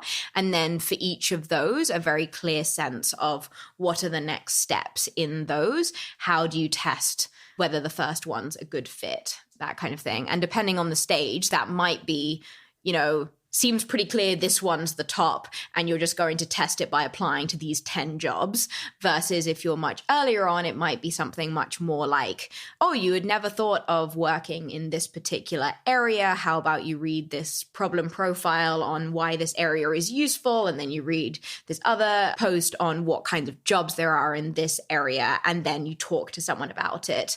If that seems not that good, go on to the next one and read up on that kind of thing. Because every so often we hear that people are like, you're only coaching 10 or 20% of the people who apply. Why don't you just bloody hire 10, 20? Why don't you just hire way more coaches and then you'll be able to talk to far more people? What's kind of limiting our ability to hire people to just do more of it? Yeah, I think precisely how fast to grow a team is a pretty difficult question. I think when you're fairly early on in how large a team you have, it's particularly important not to grow too fast. So at the start of this year, I was the only coach, and we hired another person this year, and we've just hired another who'll be joining the beginning of next year. I think it's just really important to only gradually add more people to the team, particularly if they're really increasing the percentage of the team, because it can really change the culture. You don't know how people are going to integrate. I also think this is actually a somewhat difficult type of thing to easily add people to, because as I mentioned, what kinds of things people are good at in doing this somewhat varies depending on the personality. And I don't think we yet have a really good sense of this is exactly the most important thing that we do. We find that in some cases, the thing that was most useful was introducing people to people. Sometimes it was the ranking of options. Sometimes it was sending of resources. There's quite a few different things that seem to produce value. And that kind of thing means that I think we should probably do quite a bit more testing to figure out what kinds of people we should hire. One thing that's come up recently, for example, is that it seems that I find it easier to get people to change into a more impactful career if they're working in global priorities research, which is in large part because I have a better sense of what specific roles there are they can apply for, what specific people they could talk to next, that kind of thing, which gives some evidence that we should be hiring specialists who have been in a bunch of our different priority paths for a long while. Those people are going to be particularly hard to hire because they typically have a good sense of what career they should be doing, and those careers aren't naturally leading to being careers advisors. But this evidence also could be used simply to say we should be getting more information as generalist coaches on these other areas and building off of the other parts of 80,000 hours. So for example, the fact that we now have this broader job board. And so maybe we don't need specialists. We just need to take more advantage of things like the job board and things. Or maybe it indicates that we should be tweaking the model a bit more towards more of the helping people think through their considerations and less of the giving concrete jobs. I guess 80,000 hours as a whole has been very much on the side of growing slowly and only hiring when you're really enthusiastic about someone, which I guess is like sometimes disappointing because it would, it'd be nice if we had like a much bigger team and producing way more content and doing way more coaching. At the same time, it's like not unusual to see an organization grow kind of quickly and hire cases where they're not quite sure that someone's going to work out. And then this actually slows them down because now they've got like more coordination problems. They're dealing with like staff who like aren't really performing and they're not really sure what to do about that. And I guess also if you aren't selecting people who like the team gets along well with, then it can produce internal conflict. I mean, in the worst case, like the most common reason that small organizations fail is just that because of internal conflict that causes the project to come to an end completely. So at least we have managed to avoid that scenario so far, Michelle. I mean, I think this is a lot of the advice I got when I was running Giving What We Can about setting up early organizations was you're going to fall out with your founders and this is going to be difficult to recover from. And I think 80,000 hours has actually done very well on this. I think we have 5 of the original staff members or something, and has also managed to maintain its focus, which seems like another important thing because particularly early-ish on organizations, there's always so many good different things to do. And the more people you hire, the more people are interested in a somewhat different thing. And so your projects proliferate and you lose focus. And so I think this model does seem to have been pretty beneficial for 80,000 hours, although obviously it has had a significant downside as well. Do we have any idea of what fraction of people ultimately end up kind of changing their career plans after talking to you? And maybe also what fraction find it kind of useful in general versus like come away and they're like, oh, well, I kind of just, this just kept me doing kind of what I was going to do anyway. I find it a bit difficult to answer the changes in plan because often it can take a really long time for this to materialize. I'd say that in general, I expect that the value is going to come in typical cases from kind of smallish tweaks to their plans, someone that they can talk to who will know a bit more about better jobs they could be applying for, that kind of thing, rather than making big shifts. So I think one thing that's less of a change in plan, but can sometimes result fairly quickly is people actually applying for roles when a lot of people kind of have a general plan of changing role at some point in the nearest future, but still feel like they're getting something out of their current job and that kind of thing. And as it's aversive to apply, it's difficult to motivate yourself to do that while you're still kind of liking your current role. So for people who were kind of speculatively reaching out about like, what kind of plan should I have? Sometimes they end up making swifter changes, surprisingly. So someone who's like, oh, I was going to stay at my company for another couple of years or something. I had someone recently who was working in a tech company and enjoying it and doing well, but thinking that over the next couple of years they would change.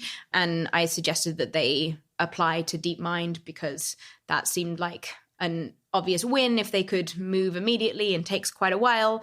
And they simply immediately did that and then did in fact get a job. So that was very rewarding for both of us. In terms of how many people feel that they get something out of it, we tend to send feedback forms to everyone after we talk to them. And about 65% of people give us 6 or 7 out of 7, which is a relatively good rate. We would prefer it to be better, obviously. There's definitely some calls where we just find that the person wanted something from us that we weren't able to give, particularly in the realm of very concrete advice about some specific area. Or maybe at the other end of the spectrum, very generalized career advice that wasn't really about the impact of jobs. So sometimes I'll talk to people who want to know things like, how much do I have to earn to be happy in life? And those are just not the kinds of questions that I'm going to be good at answering. Interesting. Do people ever want you to tell them to do a specific thing? They're looking for like someone to validate the option that they prefer, and then you have to be like, no, actually, I don't think this is the best option. I think sometimes that is the case. It might be a bit more the case for particular causes than particular jobs. In particular, where perhaps someone has a relatively good corporate job and would like to go into, say, sustainability consulting or something because it's going to feel more rewarding and do more good. And then I'm in a position of trying to say, well, that does sound a bit better than a standard corporate job, but actually it sounds hard to have a lot of impact in sustainability consulting. Have you considered something really quite different? And I think that can be pretty disappointing for people. Interesting.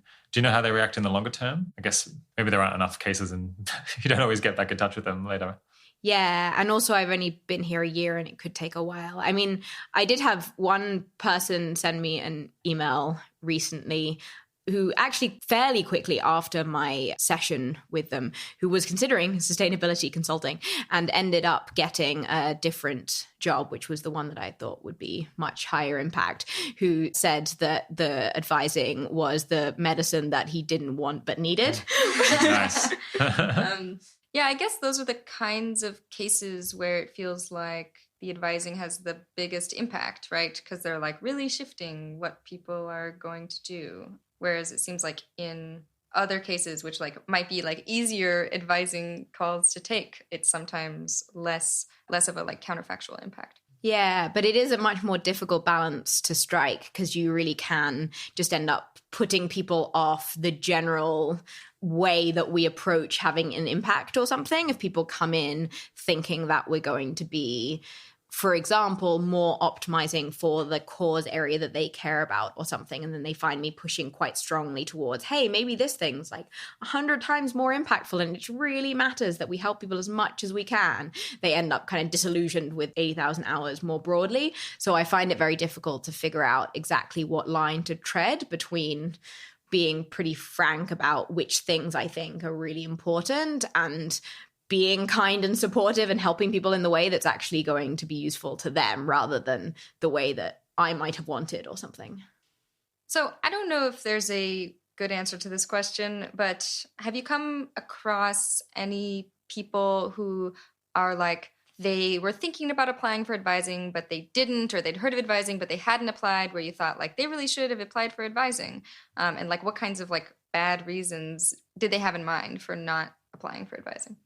Yeah, so 8,000 Hours has in the past done a deliberate qualitative study of people like this where they did interviews with people for why they hadn't applied for advising despite seeming like they were in the category of people for whom it would seem useful and they knew about it and things like this. my impression, this was before my time, was that it came out with a fairly broad range of interesting answers. So some people who felt that it wasn't really for people like them, by which they seemed to mean some kind of underconfidence thing, where they thought that it was really only for people who could have really impressive jobs and they weren't impressive or something. This was typically not, in fact, in any way true of them. They were mostly underconfident. Then some people who, when pushed, really felt that they didn't have a good reason for not having applied.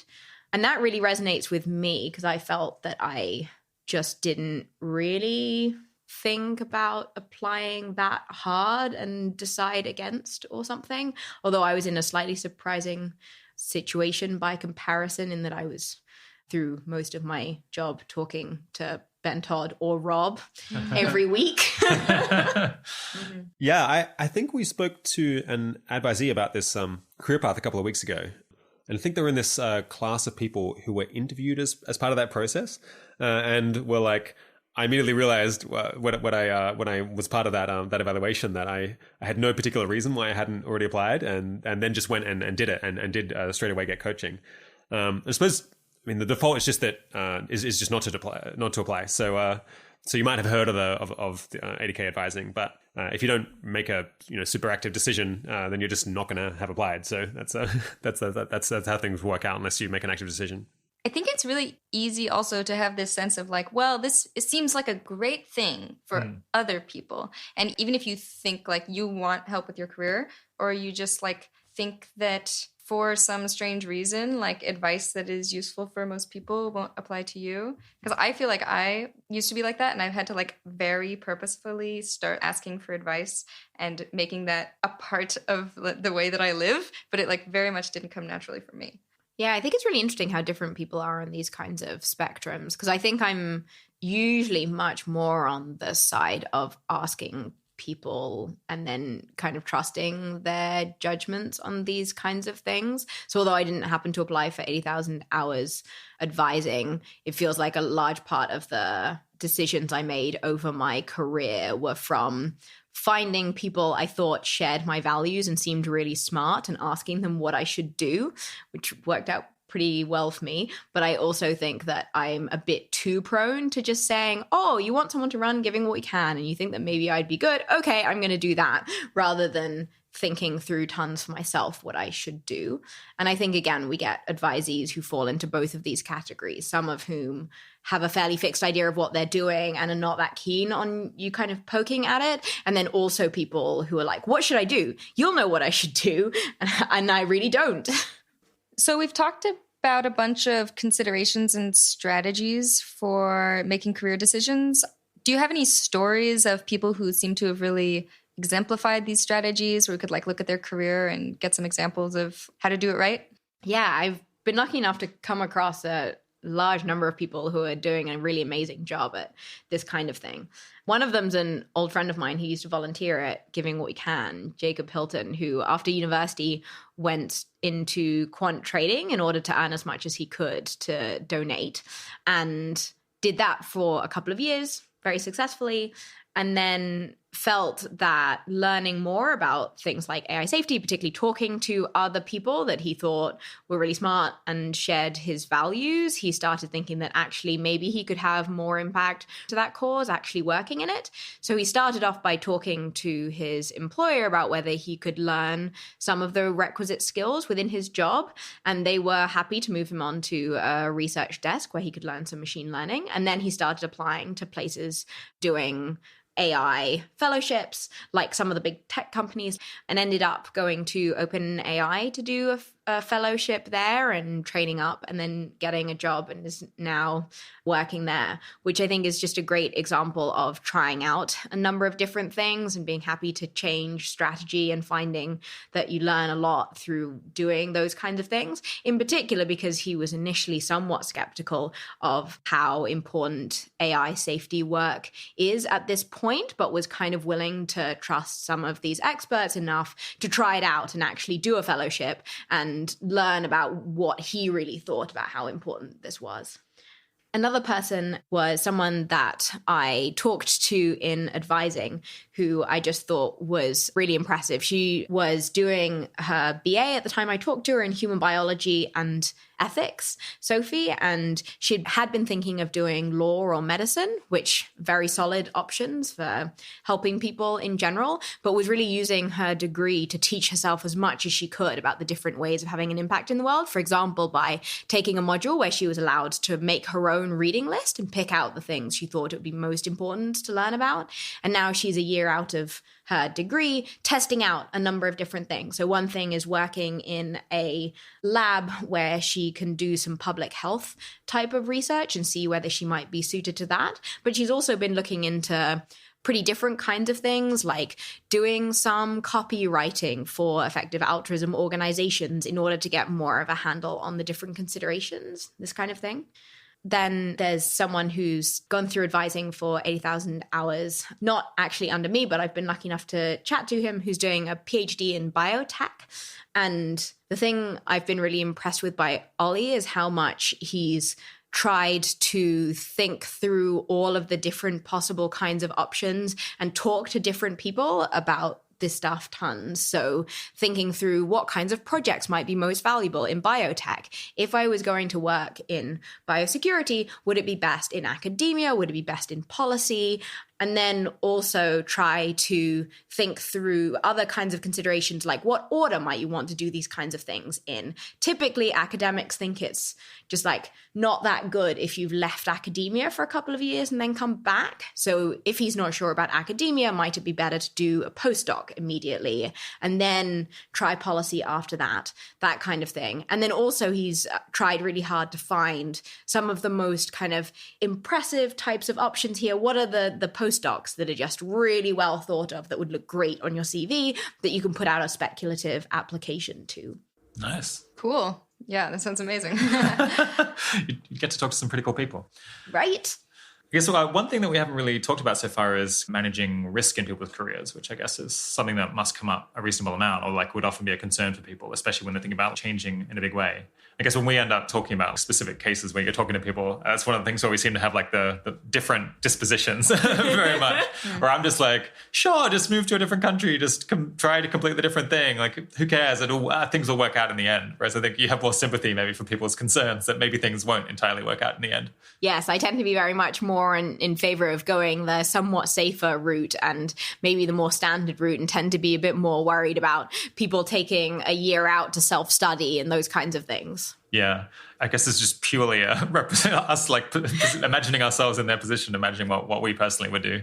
I think a lot of that's what's going on. I find it so difficult to really take myself out of the equation, particularly, I find myself talking to someone who's partway through their undergraduate and has been offered some great job and is thinking about whether they should drop out of their undergraduate to do this great job. And I find myself feeling it impossible to advise that they should in fact do this because it was so important to me to do an undergraduate and I really enjoyed it. And when actually the thing you're trying to do with your undergraduate degree is get a good job. So if you can get there earlier, I don't have that good of a reason for why you shouldn't do it. Yeah. Have you found any strategies for getting around that? I guess you just have to kind of really try and elicit lots of their preferences and then like apply it like on a system 2 level to the case. I think talking to other people is also just really helpful in this kind of case. So talking to you tons is really useful because then I get a good sense of like, what would Rob say in this kind of situation? And then like, what might I answer? And because I think that both these intuitions are coming from sensible kinds of places. The kind of case that I was discussing there does have some ring of truth in that there are plenty of jobs that are hard to get without an undergraduate. There are some visas it's hard to get without an undergraduate. But it's really good to have talked to people who have radically different intuitions here so that you get some sense for where is this a kind of case where I'm actually just going off of my natural inclination, and where is it a case where I'm actually going off of this being a useful kind of thing. So I had another kind of case where someone was thinking through what university to go to and was considering between British universities and American universities. And as I said, I was not that keen on British universities because you are so hemmed into one particular subject. But they were worried about American universities because of the debt that you take on. And in that case, I was very aware that my instinct was going to be strongly against getting people to take on debt when they don't know how they'll be able to pay it off, but also aware that this isn't necessarily a sensible kind of way to think, because tons of Americans go to Ivy League colleges and can then pay off the debt. And if you're going to one of these top colleges and you're going to study something like CS, which this person was going to, then actually you'll be in a great position to pay off debts. So what I did there was try to give both sides of the argument. And then when I was off the call, went and talked to one of my colleagues, also emailed a friend of mine who went to a worse university than they could have, partly for a similar kind of reason, to ask, hey, how do you feel now, given that you're out of this? And then emailed the person afterwards with more of, here's an amalgamation of some people who have different intuitions and things. Yeah. I guess, so for me, I'm super biased because I've like moved countries multiple times and I travel a lot and I don't have a family. Like there's no particular reason why I'm pinned down anywhere. And so it's like harder for me to put myself in the situation as someone who has kind of very deep connections to one place that they've lived a long time and think about like how threatening it might be to them to like have to uproot all of that and just go somewhere where they don't actually have any friends yet. And that's presumably why you hang out plenty with me, who owns a house, has a husband, and would prefer never to leave a small suburb. Yeah, I'm taking a risk and like meeting someone completely different from me. It's add some spice to my life. Very admirable, Rob. Yeah. So it seems like something that I've heard you talk about, Rob, before, about like why you feel like some people don't take as many risks as they should, is like maybe not appreciating like just how awesome the like thing could be if it turns out well, compared to how much of a setback it'll be if it doesn't turn out well. Yeah, I mean, I guess it depends a lot on the circumstance. I mean, in general, there's this phenomenon where trying things out at least like once is kind of useful, because potentially you could, you try out yoga, and I mean, I hate yoga, but if you give it a go, if you really like it, then you can do it like thousands and thousands of times of your life. I guess, yeah, moving to a different city in order to try out a job is like a much more costly and actually could end up being quite bad for you for like quite an extended period of time. And you're giving up opportunities to do other experiments as well. So it's like very far from costless.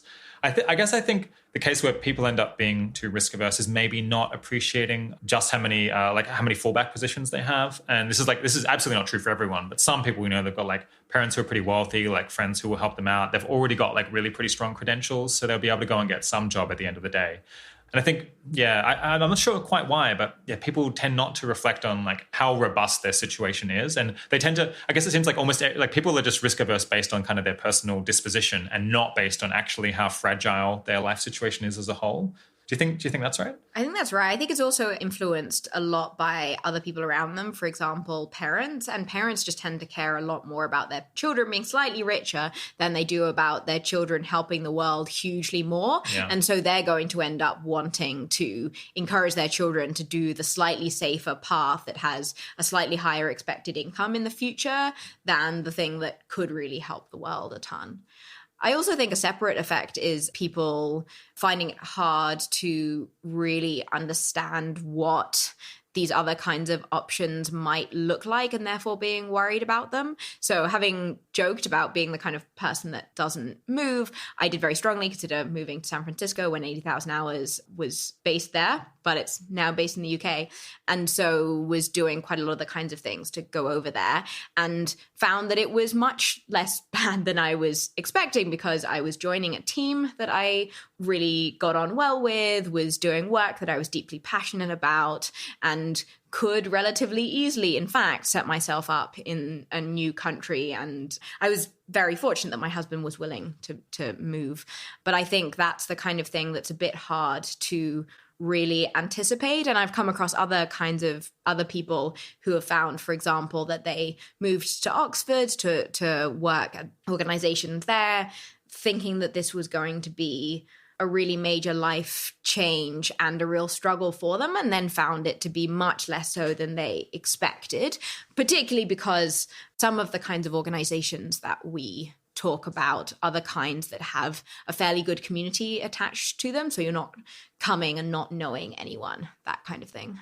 Yeah, it does seem like extremely useful for people to have these like backup plans in order to feel secure. So I think like even if it is the case that you do have things that you could do if like something doesn't work out, or these like fallback options, I think we often don't really think about them that much, especially people who are like just very excited about a certain path. And so like just explicitly thinking about that could be good and help assure people. I also, one thing that I think like could be going on in terms of like people's levels of risk aversion is there might be this phenomenon. I'm sort of making this up, but it seems like there might be a phenomenon where you get stuck somewhat early on during a time when you don't really have a good sense of what your backup options would be. And you have this idea of what you want to do, but like you feel like if you don't do that, you'd have to go back to square one, or you don't have a sense of having like lots of great options. And then it's hard to update from there if you don't do this explicit reasoning. Yeah, I guess I'm not sure if this is related, but maybe some people just have this disposition where they kind of trust that something will come along. It's like they don't know exactly what the alternative option will be, but they just know in their heart if the thing that they're doing doesn't work out, then something else will come along and it'll be fine. And then there's other people who I think are very scared when they don't know specifically like what other options there would be if the top option doesn't pan out. I think this could lead to like pretty different behavior between people, like the former group being willing to take way more risks. Yeah, and it might be like about what they've been exposed to. So like if you grew up in a place where like everybody somehow just found some like really amazing thing and is like having a successful career, and then you like will have the sense that something will come along. But if you feel like you know a lot of people for whom things didn't work out very well, then it's going to be really salient to you that it's not guaranteed. Yeah, I mean, I definitely don't want to say like listeners in general should go out and take like crazy career risks. It really is just a question of circumstance. I guess the thing that I've found that is just surprising is that you'll get like the same amount of risk aversion between someone who has no money in the bank whatsoever and someone who has like $200,000 in the bank and like a big cushion to fall back on. And that just, I guess we say that people should build up this kind of reserve of money so that they can be more risk taking and they can go and like move to a different country and try something out. And then if it doesn't pan out, it's fine. They'll just move home. But you do actually have to look at your bank account and check and say, actually I could just not work for 2 years. And at the end of the day, things will be fine. If you'd ever check that and never actually think about how resilient you are, then it's like it's hard for you to sensibly manage the risk and take the right ones and not others that are too much for you. Another thing that seems different between people on this is how bad they think it would be to temporarily have a career setback. So I think this somewhat rescues me because I tend to be typically fairly risk averse, but I feel relatively little aversion to, well, I guess I could start at the bottom on some other thing and then work my way up, and maybe it'll take a couple of years to do that, but that would be okay. And that's partly to do with having thought about my financial circumstances and whether that would actually be viable for me, but it's also to do with some kind of inherent, okay, it seems okay if I'm doing a worse job for a while and have to build up to it, compared to people who feel much more of a, whether it's like duty to the world or duty to themselves, to be really always on the up. And for them, it would just be much worse to end up in a situation where they had to take their backup option. Yeah, for sure. This is one thing that we've not been completely sure about, is how bad is it to take a step back in your career? I guess it seems rationally to me like it shouldn't be that bad, because it just, of course, like sometimes people are going to have to take a step backwards in order to like get onto a slightly different track. But it seems like we have heard that people can be a bit judgmental about that when on your CV it seems like you've taken a job and then taken a less senior job. Well, and one of the problems seems to be that it's so hard to get true information from CVs. And so you have to do this amount of guessing or something. So if someone has a gap on their CV, you can't really easily tell, were they fired because they're terrible to work with? Were they doing some kind of, training themselves in something that was pretty useful, that kind of thing. And then it ends up that what really matters is how good a story you can tell about that time, but that often doesn't seem to that well track how sensible the time was. Yeah, I guess in as much as you're part of a like professional community where people know one another really well, then it seems like you can potentially get around this quite a bit, because people will hear from other people about like what you were doing, and they can hear about it in a credible way, such that, yeah, if you like took months off in order to study, then they'll really believe that is what you were doing, and you'll be able to like get back on track. This feels hugely frustrating to me because it means that it's very difficult to do some big pivot where you start at the bottom in some new area, because no one will know you. And so they'll just, maybe very sensibly infer, well, you left this other area where you seemed like you were doing fine and now you're starting at the bottom. Maybe you have a terrible temperament and no one in your previous professional community was willing to have you around. But it feels like that creates this totally artificial hurdle from people doing something that would otherwise be potentially sensible. Yeah, it's very regrettable. I guess in as much as you know that that's the barrier that you're facing, it seems like you might be able to find clever ways around it. Like you have to like meet these people in some social situation where they can see that you're not a lunatic and like maybe like do some very transparent work where people can assess like whether it's good or not without having to put in tons of time. And then you can potentially get over that people's concern that maybe there's been some negative selection filter that's caused you to be in the situation in which you're in. Right. And you might hope that in good situations, you do this shift while you still have the previous job. You get tons of good references. You get into the new job. You immediately start building up a good network there. And then you build your way up there such that people like at every stage have a good sense of you. But it certainly makes things tougher than it could otherwise be. All right, so we should wrap up because you're in like the last few weeks before you go on maternity leave, and I know you're like kind of rushing to finish things, but before you head off, you're stopping in 2 weeks or so, is that right? Yeah, I'm having the baby in 2 weeks. And I know you've been trying to like figure out how much time you want to take off for maternity leave. What are kind of what's the difficulty of that decision? Why not just take the most time off? Yeah, I've been finding it a really difficult question to think through because a lot of the information in general online is all along the lines of how much your priorities shift when you have a child and how people tend to think they're going to want to take less maternity leave than they in fact do. Tons of people who have a child and then immediately want to give up their job. And I find this a bit alarming to think through because it feels a bit like I should expect to become a totally different person, which is both difficult to plan and also a bit scary. So I've been trying to think through, because my natural inclination is to think, well, I just really enjoy my job. I really enjoy getting to see my colleagues, and I'll probably be kind of bored if I spend too much time sitting at home. I have no doubt that I will be extremely besotted with my baby, but I imagine they'll be wanting to, breastfeed and read interesting things at the same time rather than just spend tons of time staring at the baby. And that's what motherhood is, right? I assume. Staring at babies. So I've been trying to think through how realistic any of these kinds of things are and what kind of time scale I can come back. Part of that is sensible kind of logistical things to do with what kinds of tasks can I do where it doesn't matter when I do them. So if I don't get any sleep one night, I can just sleep during the day. Part of it is what kinds of things can I do with a baby coming along. Part of it is what are the bounds between, the babies that just cry 5 hours a day and scream if you take them anywhere versus the ones that sleep really well. But I have been a bit more reassured talking partly to mothers who seem a bit more similar to me, and then also talking it through with my counselor and the fact that, in fact, although there are plenty of people who do decide that their priorities massively shift, I shouldn't expect to be a totally different person. Yeah, I guess, in general, outside view forecasting and reference class forecasting is all good. But then if your reference class says that, oh, you're going to actually, soon I'll be living in Birmingham and I won't have a degree, then you do have to start wondering, maybe I've gotten the wrong with the wrong reference class here. I think this is a lot of what's going on, that I was just going with the wrong kind of reference class. And so it was good to talk to people who are more similar to me.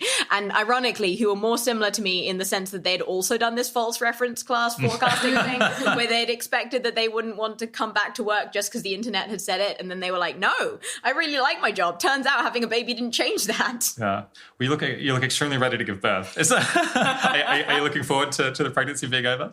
I'm really looking forward to being the pregnancy being over. Not a fan of being pregnant. Yeah, people seem to have pretty wide expressions of enthusiasm for being pregnant. They really do. Some of my friends really enjoyed being pregnant and then looked forward to the labor, whereas I feel like labor sounds terrible, but not being pregnant. Looked forward to the labor. For reasons besides they would have a baby at the end of it? Yeah, they just thought it would be a really interesting and a natural process and that kind of thing. I guess it is kind of badass. Yeah. So that's cool. That is one thing. I have to say I'm mostly just looking forward to all the baby cuddles. Well, I'm sure our listeners wish you well, and I think by the time this episode comes out, you probably the baby will be out in the world. So cross fingers. I'll be able to do an outro, perhaps where we say the name. Well, my guest today has been Michelle Hutchinson and also Arden Kohler. Thanks so much for coming on the show, guys. Thanks so much for having me, Rob. Yeah, thanks, Rob. We now know that Michelle's baby's name is Leo, and I'm happy to report that he's now out in the world and doing well. A reminder that if you think you'd be a good fit to receive advising, you can learn more about how it works and join the waitlist at 80,000hours.org/advising. Naturally, there's a link to that page in the show notes as well. Also, don't forget that you can check out over 500 job vacancies that might allow you to have a bigger social impact through your work on our job board at 80,000hours.org/jobs. The 80,000 Hours podcast is produced by Kieran Harris, audio mastering by Ben Cordell, transcripts by Zachy Orhack. Thanks for joining. Talk to you in a week or two.